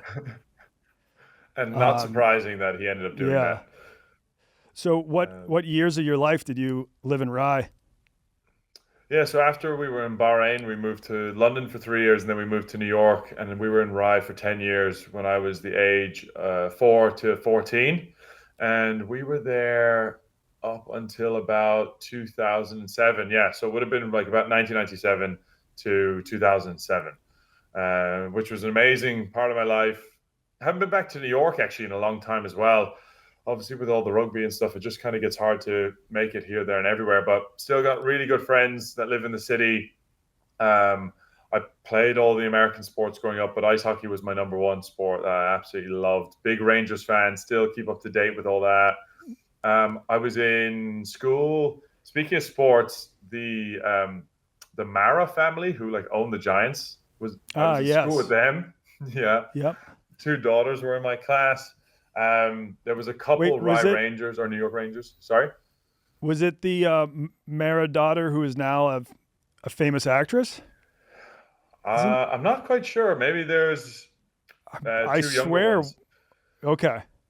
Yeah, I think one of their daughters is now a famous actress. Okay. Well, not that I'm aware of. I think there might be 2 younger ones, but they were just in my class. There was a couple of New York Rangers kids as well that were around in the school too. Not Nemchinov, who used to play for the Rangers. He won a Stanley Cup with him in '94. His daughter was in my class. There was Mike McCarthy. He used to be like an enforcer for the Rangers as well. And Mario Lefebvre. So his son was in school with me too, which was pretty cool. Like all these like superstar dads just going around. Mariano Rivera's son was in the neighboring school, so we used to kind of come up against him every now and again when there was like inter-school games and things like that, which was cool. Always seeing him come out. Loved the Yankees. Massive fan. I have a Judge jersey in my room here. Yeah, so doing that for the 10 years, and then we actually ended up making our way back to Bahrain for a little bit and then to Ireland. So both my parents are from there, so I went to boarding school when I was 14, 15. Okay, so you didn't really play rugby when you were living in the U.S., right? No, I knew about rugby because of my dad. There was really no rugby in America at the time. My dad tried to do like a little bit of it. I remember going down to like 1 or 2 trainings, but there was like 5 people there. So you can't really do much for a rugby team. And then when I made my way back to Bahrain, I was only there for a couple of months. Did a couple of games with the under-14s team. And then when I went to Rockwell College in Tipperary in Ireland, it's a rugby school. That's where I really started to get a lot of games and practice and kind of pick up rugby. Cool. Tipperary is where my wife's mom is from, so I've been there a few times. Which part of Tipperary? I think it's called the Rag. Have you? The Rag. Thurles? No. So the Rag. Maybe Thurles. It's no. Well, the Rag is like, it's actually like the name of the local bar, but their village is so small. I think they just call the village the Rag, but it's very, very close to Thurles. Okay, sure. Because I remember hearing that, and then I went to the Rock of Cashel as well. Okay, so my school is like 7 or 8 kilometers from the Rock of Cashel. I'm literally right around the corner from there. So that's where I went to school. Yeah, so it's Kate Mara, who's the famous actress now. Okay, I guess I'll have to look that up. Okay, cool. Might have a Facebook Connect, Facebook friend or something. Yeah, for sure. When did you start to realize like I might be able to make a living for a bit playing rugby full time? I don't know if I ever made a living playing rugby full time because the money was never really that good from my point of view. But played rugby because my dad did it, my uncle did it, was in school, was like never really. Here we got the dog here behind me. We never really like started on a team. I only started making the team when I was like 17, so my last 2 years of school, and then when that finished up, we actually won like the Senior Cup, which is the biggest schoolboys competition in the country for our region. So did that. And then after that, I made some representative sides. So Munster, under 18s, 19s, 20s. And doing that, I was starting there. And when you kind of start making those teams and you're starting, especially in Munster, there's not as many schools compared to Leinster and there's not as many players. So you kind of start to get this idea that, maybe this is an opportunity. Maybe this is where I can follow a bit of a dream. And I was lucky enough to be accepted into the Munster Academy. So this is like the pathway to start going up into professional rugby. But even getting into that, it's never going to mean that you're going to make it professionally. And actually, after 2 years, I was let go. So I actually had nowhere to really go from there. And I was in a position where I thought, I don't know if I want to really do this anymore. I'm not really enjoying it too much. I was in university studying, and even on that team, I was making it half and half because I was only 22. And there's guys on the team who are 28, 29, who are obviously really good rugby players and bigger and stronger than me and have way more experience. It's kind of hard for a 22-year-old to kind of make their way in, but you feel a bit disheartened. But then kind of out of nowhere, almost, I was quite lucky. A new program was set up, which is the Sevens team, which you know all too well with Hong Kong. But Ireland never had one. In the traditional sense, they would put teams into tournaments back in the 90s, in the 2000s. They would just put a team together for one tournament and send them to that team, like to that competition, like a World Cup. But in years gone by, they just completely scrapped it. They didn't send teams to anything. And then in 2015, they decided, hey, it's become an Olympic sport. We're going to put a team together. And it just so happened I left the academy in 2014. So they put out like a broadcast saying, hey, we're doing free trials for anybody who wants to try. And my mom signed me up to go to the training day. Yeah. So I came home one day from college, like, guess what? You're going to training next week and you're trying out for this team. I was like, okay, fine. And then from there, I noticed that I really enjoyed it, first of all, which is a massive help. But I noticed that I was kind of picking it up quicker than some of the other guys around me. And I really started to get a knack for it. And I was selected into the first ever full-time Irish team, which I ended up playing for 9 years. And I was there from day one. So I guess it's like not the traditional sense of becoming a pro athlete. And I guess that kind of also maybe gives people some inspiration and kind of you can take a different route. But yeah, the money side of things, because it was a new team, the first 3 years was completely amateur. And then eventually we started making a bit of money, but nothing really to call home about. But I think the experiences that I took on from all of that, I got to go to 2 Olympics, 2 World Cups, managed to do a lot of firsts for an Irish team, qualify for the highest level ranking where we met in Hong Kong, all that type of stuff. That all adds up, and can't put any value on that from a monetary sense. And I just absolutely loved all of it. And you got to travel all over the world, because don't they do sevens tournaments like literally on all 4 corners of the world? Literally. I was already this year, because I'm doing media, I managed to rope in a job with the 7 series. So I get to go to all the tournaments, not have to play. So not too bad of a gig either. I was in Dubai, Cape Town, Perth. I'm going to Vancouver next week. And then we've got Hong Kong, Singapore, and then we finish in LA this season. So this year we have 7. Years gone by, there was 10. Kind of changes a little bit through the years, but I get to go to all those places. And that's between December and May. So pretty quick turnaround. And those are some great spots, like Cape Town, incredibly beautiful. Vancouver, I have not been, but I've heard it's like one of the best cities in North America. Dubai, obviously cool. Perth, one of the most remote places on earth, but it looks beautiful. How's Perth? Perth is awesome. I think it's such a great spot. There's a lot to actually do.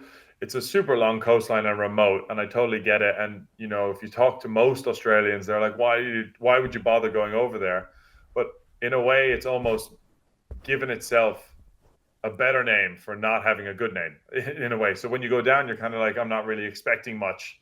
But you go into the city's a city, CBD, it's pretty cool, whatever. But there's an entire coastline, crystal clear blue water, lots of really nice bars, cafes.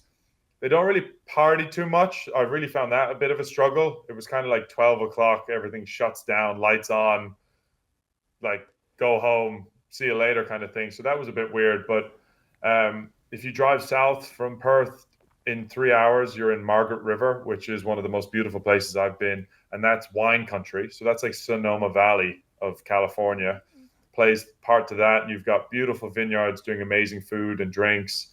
You go north an hour, you've got crystal white sand dunes that you can go like 4x4 bashing. Rottnest Island has the quokkas, and they're kind of only found in that part of the world, and it's a beautiful island. So there's actually a lot to do, and it's a really cool part of the world. And I think it was only like 9 or 10 hours from Dubai, so it's rather than 15 to get out to Sydney. Yeah. So it's actually a pretty cool place. What are quokkas? Quokkas are almost like a mix of I don't want to say a rat because that just doesn't play well. But it's like I gotta look this up. It's like almost like a koala, almost like not a beaver, but they're like quite small. Oh yeah. I'm sure people have seen quokkas in like memes or something like that. Totally. I think they're termed the happiest animals in the world because they kind of have this little smile if you catch them right at the angle when you take a photo. Yep. Those are very cute. No natural predator, so they don't really care when you show up. They don't run away. You can take photos of them. They don't really do too much. And then they're only found in this part of the world. So it's kind of like a nice piece to go out and check them out in Rottnest Island, which is beautiful in itself. Yeah.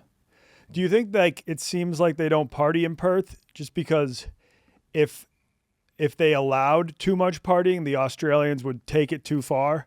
I've heard that's the case in Sydney. They're like, I mean, if you drink in Sydney, like make sure you don't get too drunk, because every time you're walking into a bar, there's a bouncer outside who's like, how many drinks have you had? And if you're honest with them and you're like, oh, I've had 10 beers today, they're like, you're not getting in, because they just know that once you get Australians drunk, they'll start wreaking havoc. I think it is a common theme throughout all of Australia that it is really strict on their policing of alcohol in general. I think with Perth, they're just following in those lines with that. And I kind of have my opinion on it. And I think it actually can create a worse environment, because in Sydney, they had trouble with the thing that was called king hitting. I don't know if you've ever heard of that before, but basically there was a couple people who got punched in the back of the head when they weren't looking. For whatever reason, it was after a long night out, and there was this, people arguing, having a disagreement. Someone decided to hit someone in the back of the head and cause people to have death or brain damage. And from that, they were like, all right, we're scrapping everything and we're closing it at 12 o'clock. But they even have a lockout law. So if you're not in the bar before a certain time and you try and arrive, they won't let you in too. So you have to be in the bar by 10. I think Perth is kind of following suit, but my personal opinion, if you can allow people to leave the bar at the time that they wish, then you're going to have less people on the street all at once. Because if you think about 12 o'clock and every place shuts, next thing you got hundreds of people, thousands of people pouring out in the street together, all looking for a taxi, all looking for a way to get home, all looking for a reason to get into an argument as well. That's my taxi. Why are you looking at my friend? What did you say about him? It doesn't play right. Yeah. So I don't know. Maybe it's to try and to pull it all in, but I think honestly, you're better off letting people go home at the time they desire. Yeah. The only thing I know about Australian drinking culture is that they like goon, which is bagged wine. I think that's the cheapest way to get drunk there, because normal alcohol can be quite expensive. And so they'll just buy bags of goon and play slap the bag and things like that. I had my time with goon. I studied abroad in Brisbane for 6 months as part of a university exchange program. One of the best times of my life. Brisbane's a fantastic place. It's called Bris Vegas for a reason. Vegas, I love it. It's a good fun place. But goon is essentially like a 5-liter bag of wine, and you can technically get goon from really good vineyards, but it's all of their bad wine that they just want to get rid of.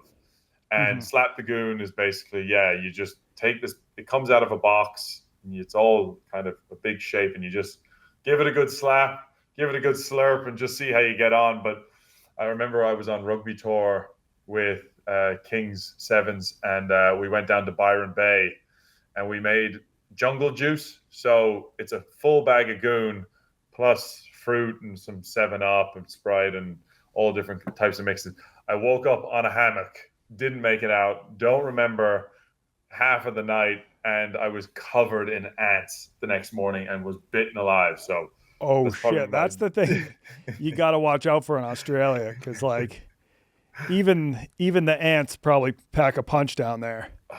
Man, it looked like I had chicken pox almost. I had just red dots all over me, bitten alive.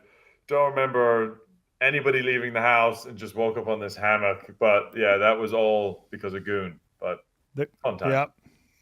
Goon too hard. Goon too hard. Do not goon too hard. You do not want to do that. Where are you living now at the moment? Funny you say that. I literally just moved in to this place last night. It's my girlfriend's place. She lives in Bath, Olivia, and that's in the UK for our listeners, right? Yeah, it's in the UK. It's a UNESCO heritage site. It's called Bath after the Roman baths that can be found here. That's now a beautiful museum. The whole city is so beautiful because it's a UNESCO heritage site. Not one thing can be out of place. It's super clean, safe. So it's a really cool place, and it was a really easy decision for me to come over because, as I said before, my parents are leaving. Dublin's really expensive. It's got a housing crisis at the moment, so it wasn't feasible for me to actually live on my own with the wage I was making from rugby. So when this opportunity came up, filled the car, bang, straight over. And Yeah, we got Otis sitting on the couch here behind me, who's keeping me Nice. company, and literally just moved in last night, and I'm really happy to be here. Awesome. Yeah. Now, it's have you pretty noticed rugby's become more popular in Ireland the last 5 years? Because when I think of Ireland, you think of hurling, Gaelic football, soccer. I don't know. Are you guys good at soccer? Do you normally qualify for the World Cup? cool. No, we are terrible at No. soccer, but for whatever Okay. reason, it is quite popular. Okay. But you're obviously a very cultured man. You got married in Ireland, right? I did. Yep. Yeah. In County Meath. Meath. Beautiful. However you pronounce it. Yep. Yeah, Meath, you got it right. Yep. But you obviously understand the GAA, hurling, Gaelic football. So for anybody in America listening, you'll find a hurling or football, Gaelic football field in every single village in Ireland. You won't find a soccer field in every village, and you won't find a rugby field in every village. So this is really the national sport, and it's also amateur as well, which people find really hard to believe. These guys and girls play in stadiums, or in a stadium called Croke Park that can fit 85,000 people, and during the finals it will be completely full, and they don't get one penny from it, from playing. All the money goes back into the community to building out these pitches, and I guess paying to have people look after them and all sorts. I don't really know the ins and outs of it, but it is grassroots as it comes, and it's fantastic. Hurling especially is, I think, one of the best sports on the planet to watch. It is fantastic. Rugby, though, has I would grown. agree with that. Limerick has been fantastic. Kilkenny, it's so fast. I think it's the fastest game on grass, technically. It's as close to lacrosse, I suppose, from an American point of view, that you can kind of get. But it's way harder than lacrosse. Like in lacrosse, you got the ball and this net at the end of your stick. In hurling, you kind of just got this wooden spoon that you got to somehow balance the ball on. And then when you're passing it, then you got to break out your baseball skills, because you throw it up and hit it like a baseball bat. Exactly. Yeah. So you actually have to balance it on it and move around. And then it's full on collisions happening as well. There's guys trying to basically take your legs from underneath you. They're swinging their, what's called a hurl, at you. I don't know how people do it. I think you have to kind of grow up doing it. But from a rugby point of view, has it grown? I think it's grown from a professional standpoint, and it's what people call conveyor belt of talent production. I don't know if it's grown massively throughout the whole country in terms of like mass development within all of the regions. There's definitely been some growth because Ireland has made its way to number one in the world in the last couple of years. So that's automatically going to drive people to watch the game, enjoy the game, want to be a part of it. But what Ireland has done amazingly is they've figured out a way to use the school system to create really brilliant rugby players that when they leave school, think 18 years of age, almost like NFL, and how these guys are going into college, and they're almost basically professional athletes with their skill level. You've got these young guys coming out of that, coming into academy setups, and within a year or 2 years, some of these guys end up playing in professional games. Not to say that they'll play all the year, but they're able to filter these players in, especially Leinster. They end up playing, I think, 55 players in a season on the field, not just internally within the training program. All these guys end up getting minutes, which is unheard of. So that's what Ireland's really done very well. One more note about hurling in Ireland. You mentioned they aren't paid, but if you're a hurling superstar, you kind of become a local celebrity, or just a celebrity throughout the entire country. Would you say that's true? 100% correct. Yeah. So I guess it kind of plays into you'll find yourself in like a pretty good job, one that will be understanding. Yeah. Because then like people are like, oh, you're that, like you like dominated for our hurling team. I'll hook you up with like a great paying job. I think that happens sometimes with lacrosse here. Okay. Like if you're a professional lacrosse in the US, you're not getting paid a lot. Maybe the top superstars like Paul Rabille or something.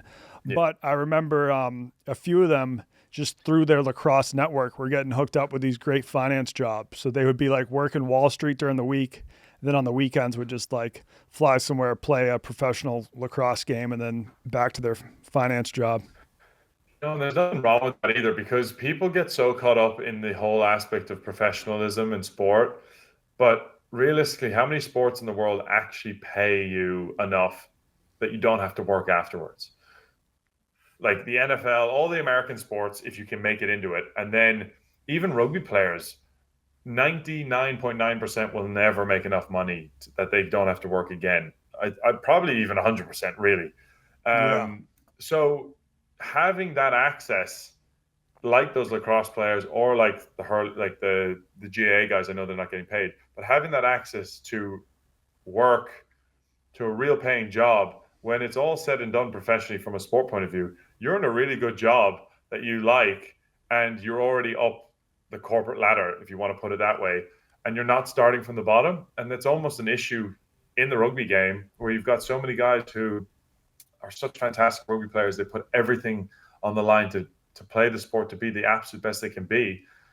And then they retire, and they might get like 6 months out of it before they're like, oh my God, I really need to get a job in like the Big Four or an accounting firm.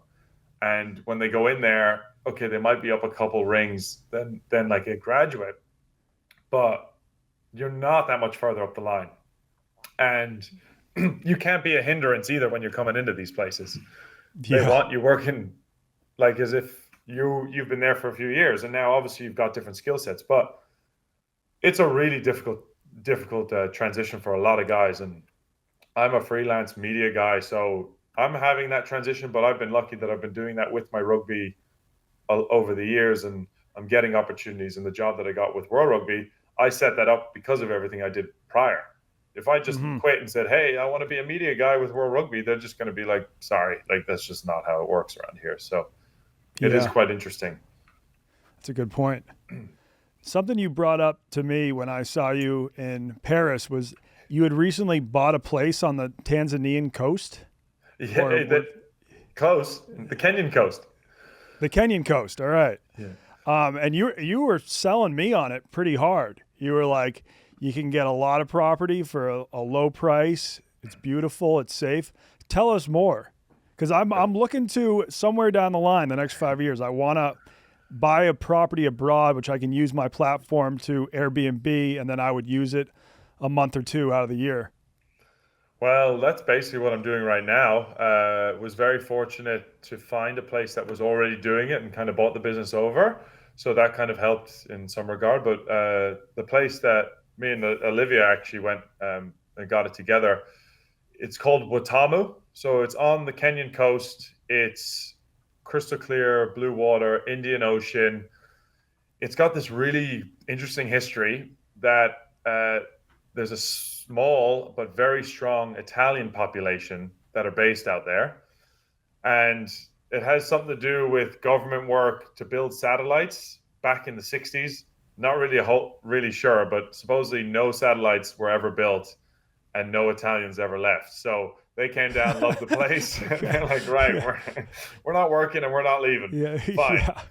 But what's been really cool about that is that they have created Italian restaurants, cafes. So you can get Italian food, pizza, pasta, espresso, cappuccino, all that kind of stuff, which plays part into tourism, because I love dabbling in the local cuisine. It's fantastic, but every now and again you want a really good pizza or you want a really good pasta, and you can find that here. We're on the Indian Ocean, so it's blue water. There's deep sea fishing that goes on out there. We've got white sandy beaches, but then we've got a creek that comes down as well. So we've got like a bar sitting out over the creek for sunset. We've got some ruins which trace back all the way to the ancient times where the Arabs and the locals were actually doing trading. And that is all connected with Zanzibar, actually down in Tanzania, with all that trading route. And there's like lost civilizations and where the Swahili language was invented. It's one of the best windsurfing parts of the country as well.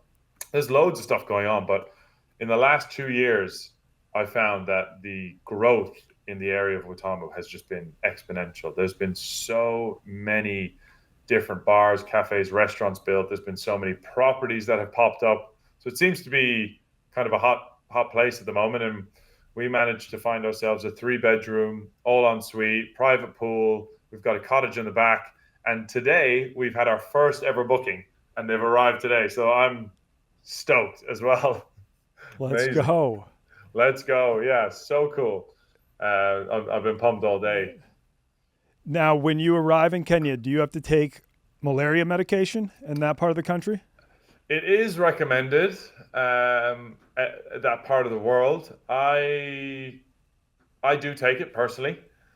It can give some people side effects. I am still trying to figure out how much of a threat it is, and I think maybe it's like more so a threat during different times of the year. Be like with the rainy season and things like that, you get a lot more mosquitoes kind of coming around, whereas like when it's really hot and dry, it's probably not as much. And if you go down to the creek tend to kind of have more mosquitoes than when we are down more the beach side. So I do take them because it's not worth the risk for me, but I do know a lot of people who haven't taken them and they're completely fine. So it's kind of up to you, really. Okay. But we'll have to get you down 100%. Yeah, no, I'm sold for sure. We'll get you down. I've only been to Nairobi. I did a couple days there. I coached an American football game in Nairobi. Yeah. Yes. And Nairobi's a cool city. I think it's kind of seen as one of the most developed cities in Africa, or at least in East Africa for sure. It's also cool because it's the one city where they have a giant game reserve pretty much in Nairobi. So you can be in a safari truck seeing herds of zebra, giraffe, rhinos, and then at the same point you can also see the skyline of the city. Yeah, Nairobi National Park, it actually is pretty cool how you can access that really quickly. And I think it's quite nice because safari plays itself to being kind of, at this day and age, kind of high end. You go out into the bush, it can be really expensive. Not everybody can do that or really wants to do that, and they just kind of want to dabble in it. It's like, hey, how cool is this? We're in Nairobi. We got 3 days. It's not enough time to go down to the Masai Mara. Like, why don't we just go out and do an afternoon? You can see everything there except for elephant, technically. So you can see lion, you can see rhino, got your giraffe. It's a really fantastic day trip. And then also you kind of have the skyline in the background, which is kind of weird, but also is quite cool in the same time. Yeah, I thought it was cool. I do have to ask, because we have a lot of people that listen to this show, some who have done tons of traveling, some who have never left the country. And a lot of Americans choose Ireland as their first trip out of the country, especially if they have Irish heritage, they want to see the homeland. So what would you recommend if an American was visiting Ireland for the first time and they have a full week? What would be the itinerary that you would suggest? That's a great question. I've met so many Americans. I actually used to work in the Guinness storehouse for a summer job. Really? That was like literally getting asked that left, right, and center. So it depends. There's with America, you kind of have two options, right? You can fly into Dublin, which is obviously going to be an easier route. There's more flights, but there's also the opportunity from some airports to fly into Shannon, which is on the West Coast. And I'll start with that one because Shannon is on the West Coast. And I always ask or tell people to head west whenever they get an opportunity. So if you do Shannon, you're kind of straight there. You're not far from the Cliffs of Moher. You can go up into Galway pretty easily, or you can start heading south to Kerry. And you could kind of do a reverse trip, and you could make your way all the way and finish in Dublin, and maybe give yourself 1 or 2 days to kind of do the touristy things. Or if you come to Dublin, I recommend 2 days. Go do your Guinness Storehouse, do your Jameson, Trinity College. There's some really good bars, obviously. Down in Temple Bar, I know it's a tourist trap, but if you go with the mindset of, I want to go down and just check it out. And, you know, some people, they don't have the opportunity to travel on the weekends because it's a lot more expensive.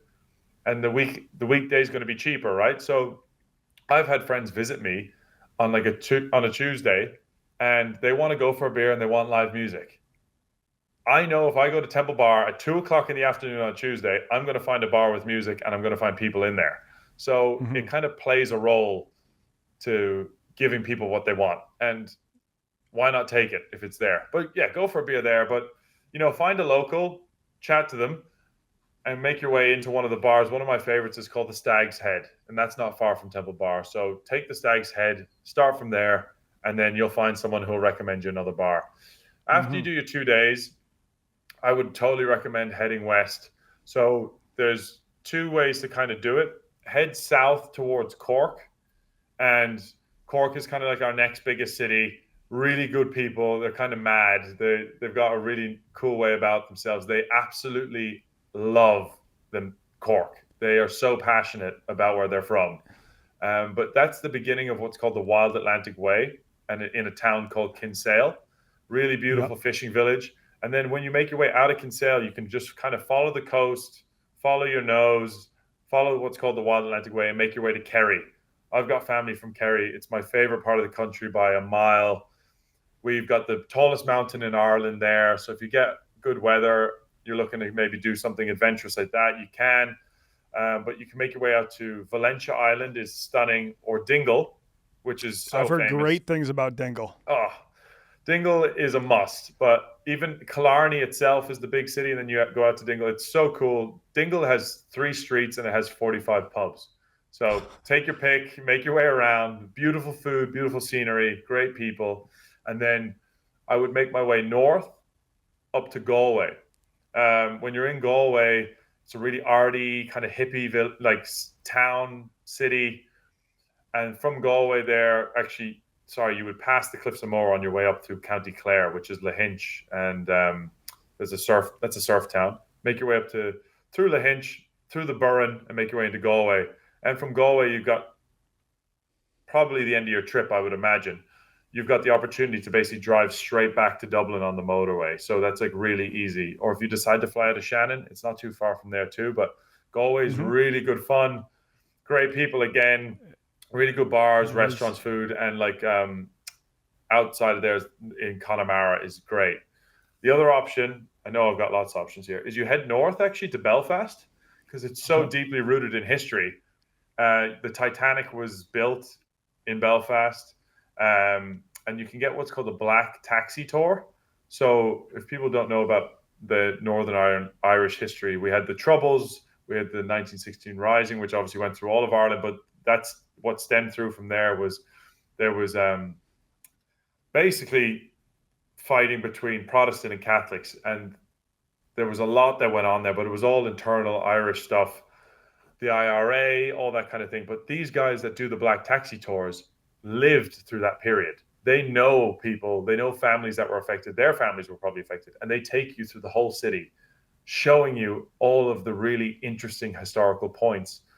What happened in these places? What happened in that bar? What happened in that house?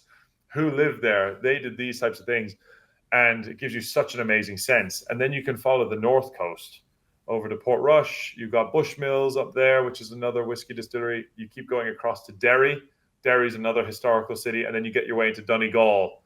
And Donegal is wild country. It's beautiful up there. And then you make your way down south through Sligo, but then finish in Galway again and then come across. So you kind of go north or south of the country, finish in Galway, and take the motorway, bring you back to Dublin. So Nice. It's a small island. You can get around it pretty quick, but the roads are small. So that's what everybody forgets. It's like, oh, it's only 2-hour drive, but you're on small roads and you're going to be really tired by the end of it. So take your time and enjoy. I was a little too afraid to drive in Ireland, so I just took the train from Dublin out to Galway, and then I was hopping in my older brother's car. But yeah, I'm not a great driver in the U.S., so that if I'm driving on the wrong side of the road, maybe I got a manual shift. The roads are so narrow. Didn't trust myself. But when I was in Galway, and I was the only person doing this, it was a hot summer's day, and me and my brother jumped in the river and then rode the rapids out to the sea. And all of the local Irish people were like, what the fuck are these guys doing? This one maybe 80-year-old woman ran out of her house and she was like, the currents, what are you doing? But We were fine. I mean, I grew up in the Boston area. I like to swim in chilly water, but the Irish don't seem to enjoy swimming as much. Would you say that's true? It's become a big thing. I've never heard of anybody getting in the river and going down the rapids. So I think Okay. you guys, maybe you should name the rapids after yourselves, because I've never heard of anybody doing that. But it's become popular. Actually, in Galway, there's a place called like Black Rock, Salt Hill, and there's like a diving platform out there, which is like in the bay. So you can kind of run out and jump and dive in there. But people, when they do it, they tend to kind of do like 2 minutes, and then they pop out, and it's like, yeah, that's me. I feel good. Let's carry on with the rest of my day. When I was at the Cliffs of Moher, it was like 80 degrees, which is hot for Ireland. That's kind of like as hot as it gets. And we found a trail that went to the bottom of the cliffs. And I was like, I gotta swim. I gotta swim here too. When else am I gonna have the opportunity? So I just went for a swim in the ocean down there. I think it's probably top 5 most beautiful spots I've gone for a swim. That is a sketchy swim. I've done the exact same swim. I know it really well, but that is a sketchy swim, dude. yeah, for sure. How cool is that though? Like that trail is like equivalent of like a goat trail, basically. Exactly. And you are looking literally straight up at the cliffs. It is just boom. The country just finishes. I didn't realize that I was afraid of heights until I visited the Cliffs of Moher, because there's no guardrail on the cliffs, and there's a little trail that like leads along the edge of it. And my girlfriend was on the other side of me, and I was like freaking out. I was like, no, you gotta stand further away. I was just like having a panic attack. The only place there's a guardrail is like the section of the cliffs where you have to pay to like go in them, which is like the visitor center. But that's about it. The rest of the cliffs is just like whatever. But more likely than not, tourists, when they visit, they go to the visitor center and they do the whole experience from there. Not too many of them make it along kind of where you were or where we've been, which is obviously the nicer kind of part, but from a safety point of view, is probably for the better. Okay. Now I just got 2 more questions for you. Sure. First, can you explain to us what a spice bag is? I know, but I don't think most of the listeners do. Have you had one? I did. I got one in Galway with a couple of my friends that were in town for the wedding, and they text me all the time. They're like, I'm craving a spice bag in America right now, but I can't get one. Like, I feel like it would be easily replicated almost, though. It's not like it's game changing. No, it's not hard. Yeah. So basically, a spice bag is, you would go down to like even Chinese restaurants would put in quotations, because it's kind of just like a fast food joint that'll almost the equivalent of like a kebab shop. Yeah. You can ask them for a spice bag, which is basically a brown paper bag.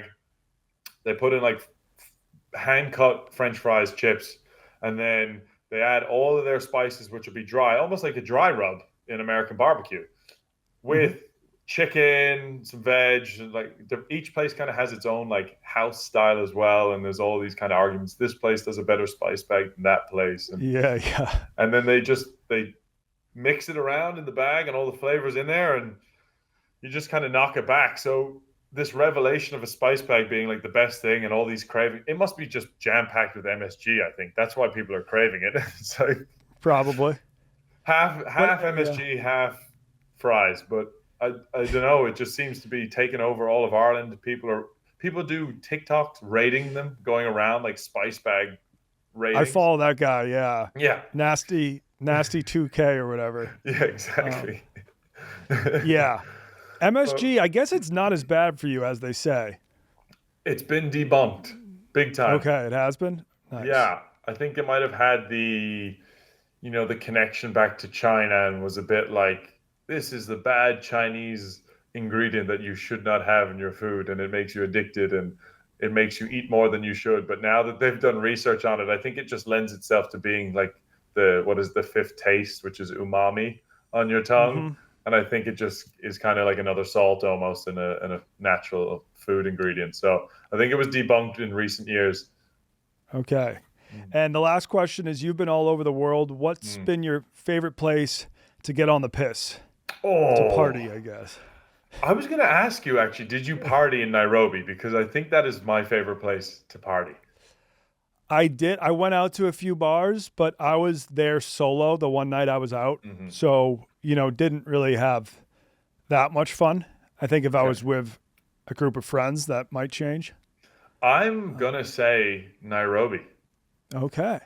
So for a couple of reasons, I think because I have friends there, that obviously helps, as you're saying. But the Kenyans are what I would call the Irish of East Africa.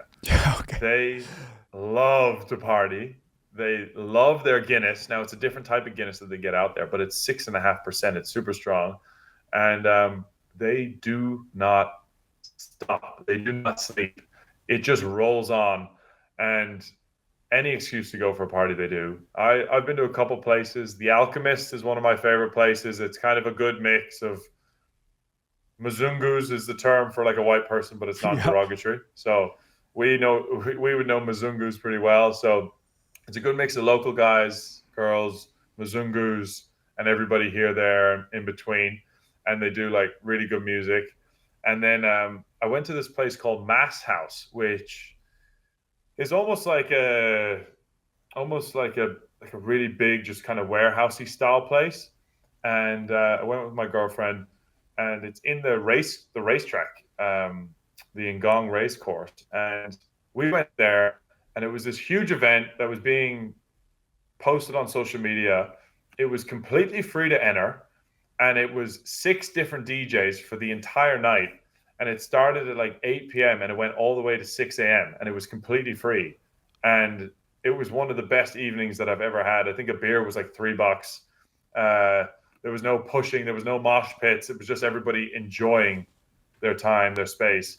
And I've got a few friends, and they put on social media, it's like 11 p.m. they're going out. And then like the next post they put up is like 8:30 in the morning when they're at the kebab shop. It's like, what a fun night. I'm like, I don't know how you can do this every weekend, but it's super fun. Nairobi's such a great place, and it's growing. Like the art scene, the music scene, I guess like the young generation just want to have a really good time, and they want to have really amazing events. It's growing big time. Yeah, it's super fun.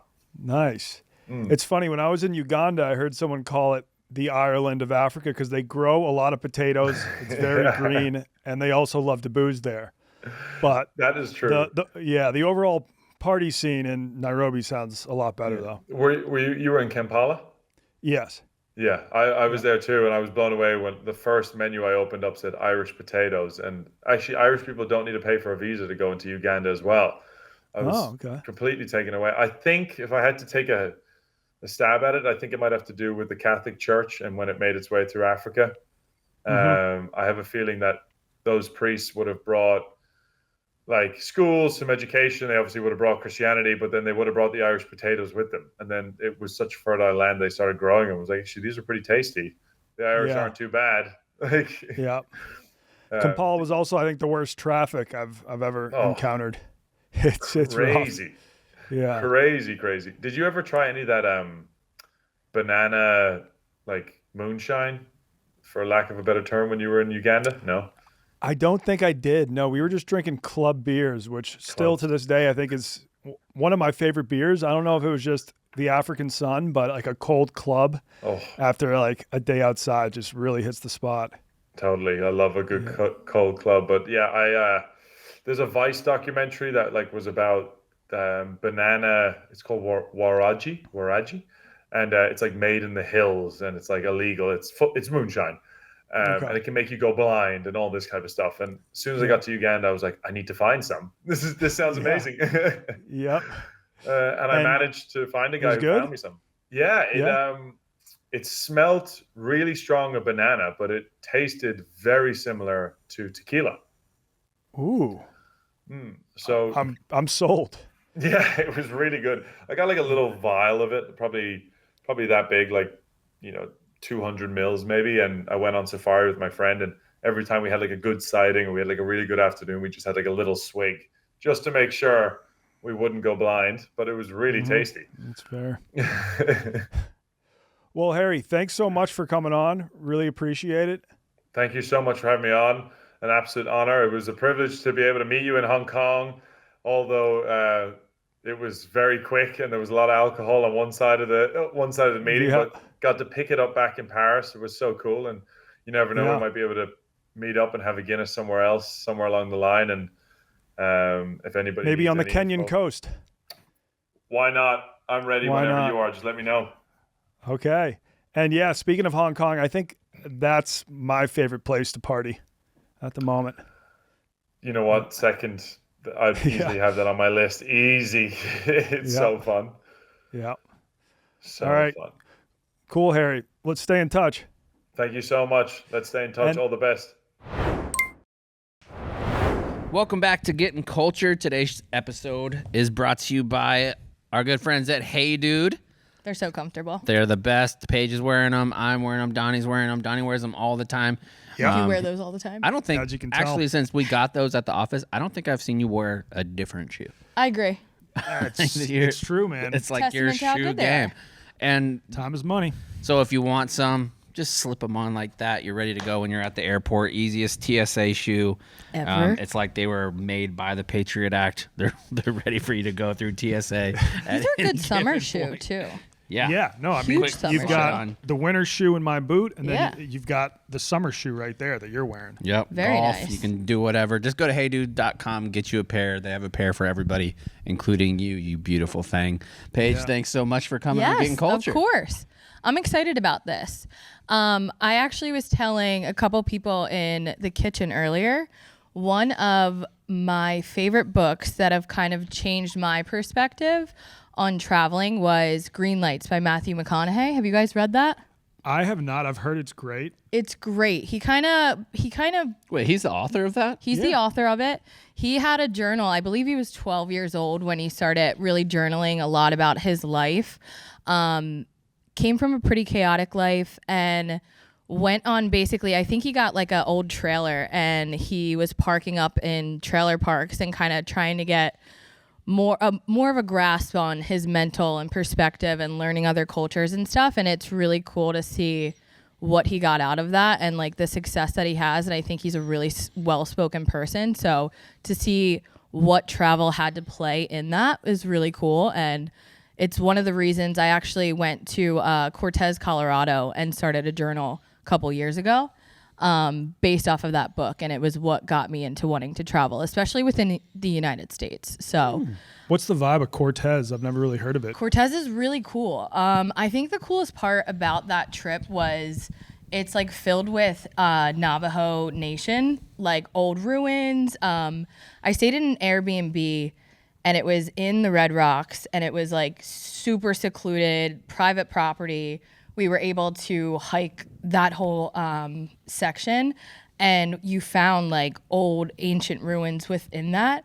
And just learning like how simple life was back then and their rituals and what they've done. They actually played a huge part in World War II. They were considered like the code talkers. Yeah. Yeah. And just learning more about their culture and what we actually have like within the United States was really, really cool. And I wouldn't, if it wasn't for that book, I wouldn't have done it either. Yeah, there's only Yeah. like 3 code talkers left It's so cool. from that group. Yeah. Because that was a genius move by them. Because they're like, there's no way Nazis understand Navajo. Yeah. Right. Yeah. So it was really cool to just learn like, And that the Navajo agreed to do it with how poorly they were treated. Mm-hmm. Like that was shocking too. Yeah. yeah, they're super like spiritual and stuff too. And I'm pretty woo woo in that essence. And I think it kind of, it's more of like what a does that simple mean? life. I'm pretty woo-woo. What is that? I would say She like, likes crystals and all that dumb shit. not like, no, I wouldn't say that. I was like that for like I a thought while I in my smelled life. the I was essential like that. oil peppermint.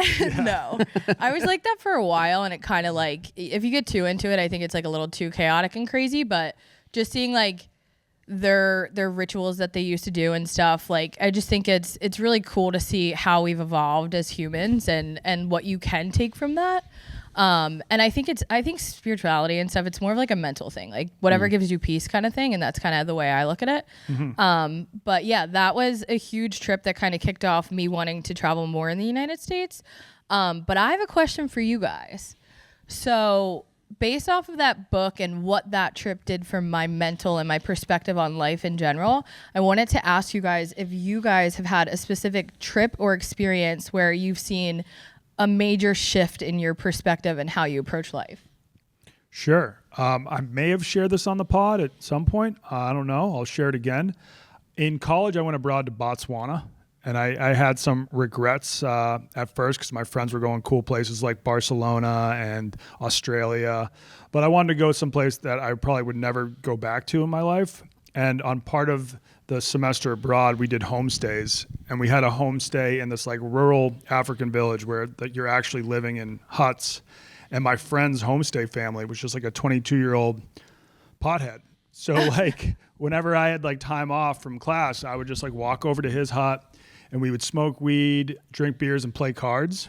And like it was very kind of perspective altering for me because that's exactly what I'd be doing if I was back in college in the US. But here I was in this village in Africa kind of doing the same thing, having just as much fun. And it kind of went a long ways to show me like regardless of where you travel on this planet, you'll have a lot more in common with the people you meet than differences. I love that.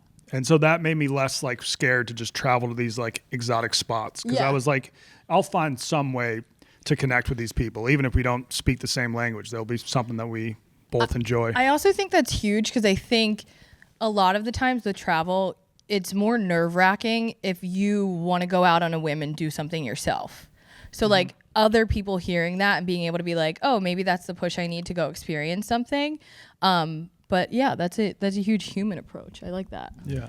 For me, it's, I mean, probably obvious Iraq was like mine for sure. Not that it's typically travel, but going there and seeing the way that people live and how they conduct themselves, and coming from like an evangelical perspective of like a guy that went to seminary and was going to be a pastor, and seeing folks that I would have said months before they're going to go to hell if they die, and then actually seeing them walking down the street, it completely changed my perspective of, if that's the case, then I don't want anything to do with this religion. Like, because these are still children. These are like people that have no idea. They're living in terrible conditions where they can't even walk outside without having to worry about hit by an IED, and they're going to have to go to hell, get out of here. Because you like, before going to Iraq, like, had you ever met a Muslim person in the U.S.? Yeah. Yeah? Okay. But I think my first Jewish person was Portnoy. Okay. Where were you meeting Muslim people? And like, because I don't know if I had like really met that many Muslim people until I started living abroad. And I grew up on a military base, so there was sometimes there was different cultures. Okay. So it's not like I was hanging out in mosque and shit. I had met like 2 or 3 Muslim people. Okay. I also think it's just so huge to like learn people's stories. Like you might meet somebody like even in your day to day and you're like, oh, that person's so rude. And it's so cliche to say, but you really don't know what people are going through. And I think traveling abroad and throughout the United States and learning more about people's stories and kind of learning how to listen and take in what you're experiencing, it's easy to change your perspective and kind of create more unity within your life in general. Yeah. So thanks, guys. Yeah. Thank you. And even if you're not going abroad, you can have like really altering experiences in the U.S., as you mentioned in Cortez, Mexico. But like in high school too, we did the Appalachian Service Project where we went to the poorest parts of West Virginia and Kentucky and helped work on homes down there.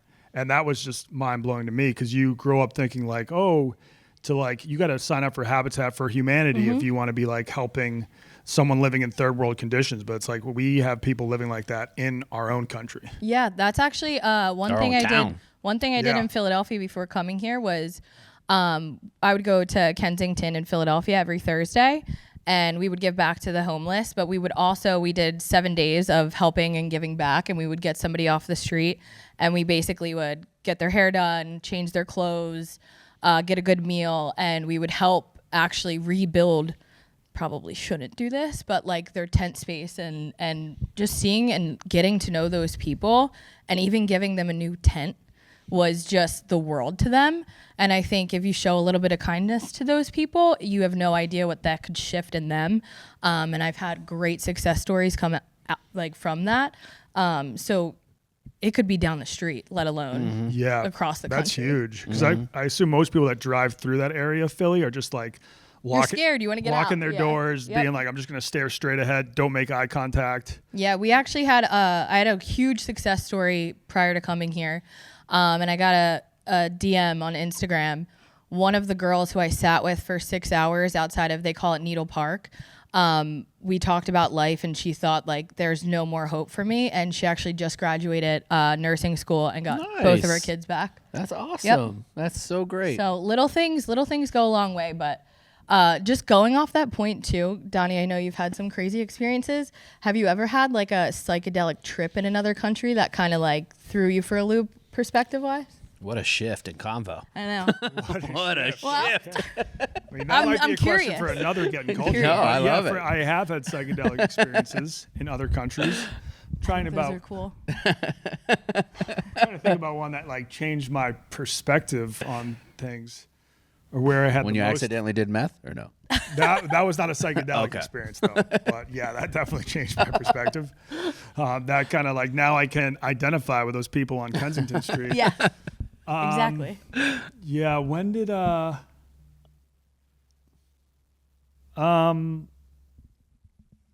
we might have to save this for another Gettin Cultured. I mean, there We was a absolutely time. can dive in. Yeah. Yeah, you got psychedelic experience in a lot of places. You don't want Yeah, to fire from the he's hip. like, what file do I want to enter right now? Yeah, I would say I've had psychedelic experiences in China, in Mexico. Thailand.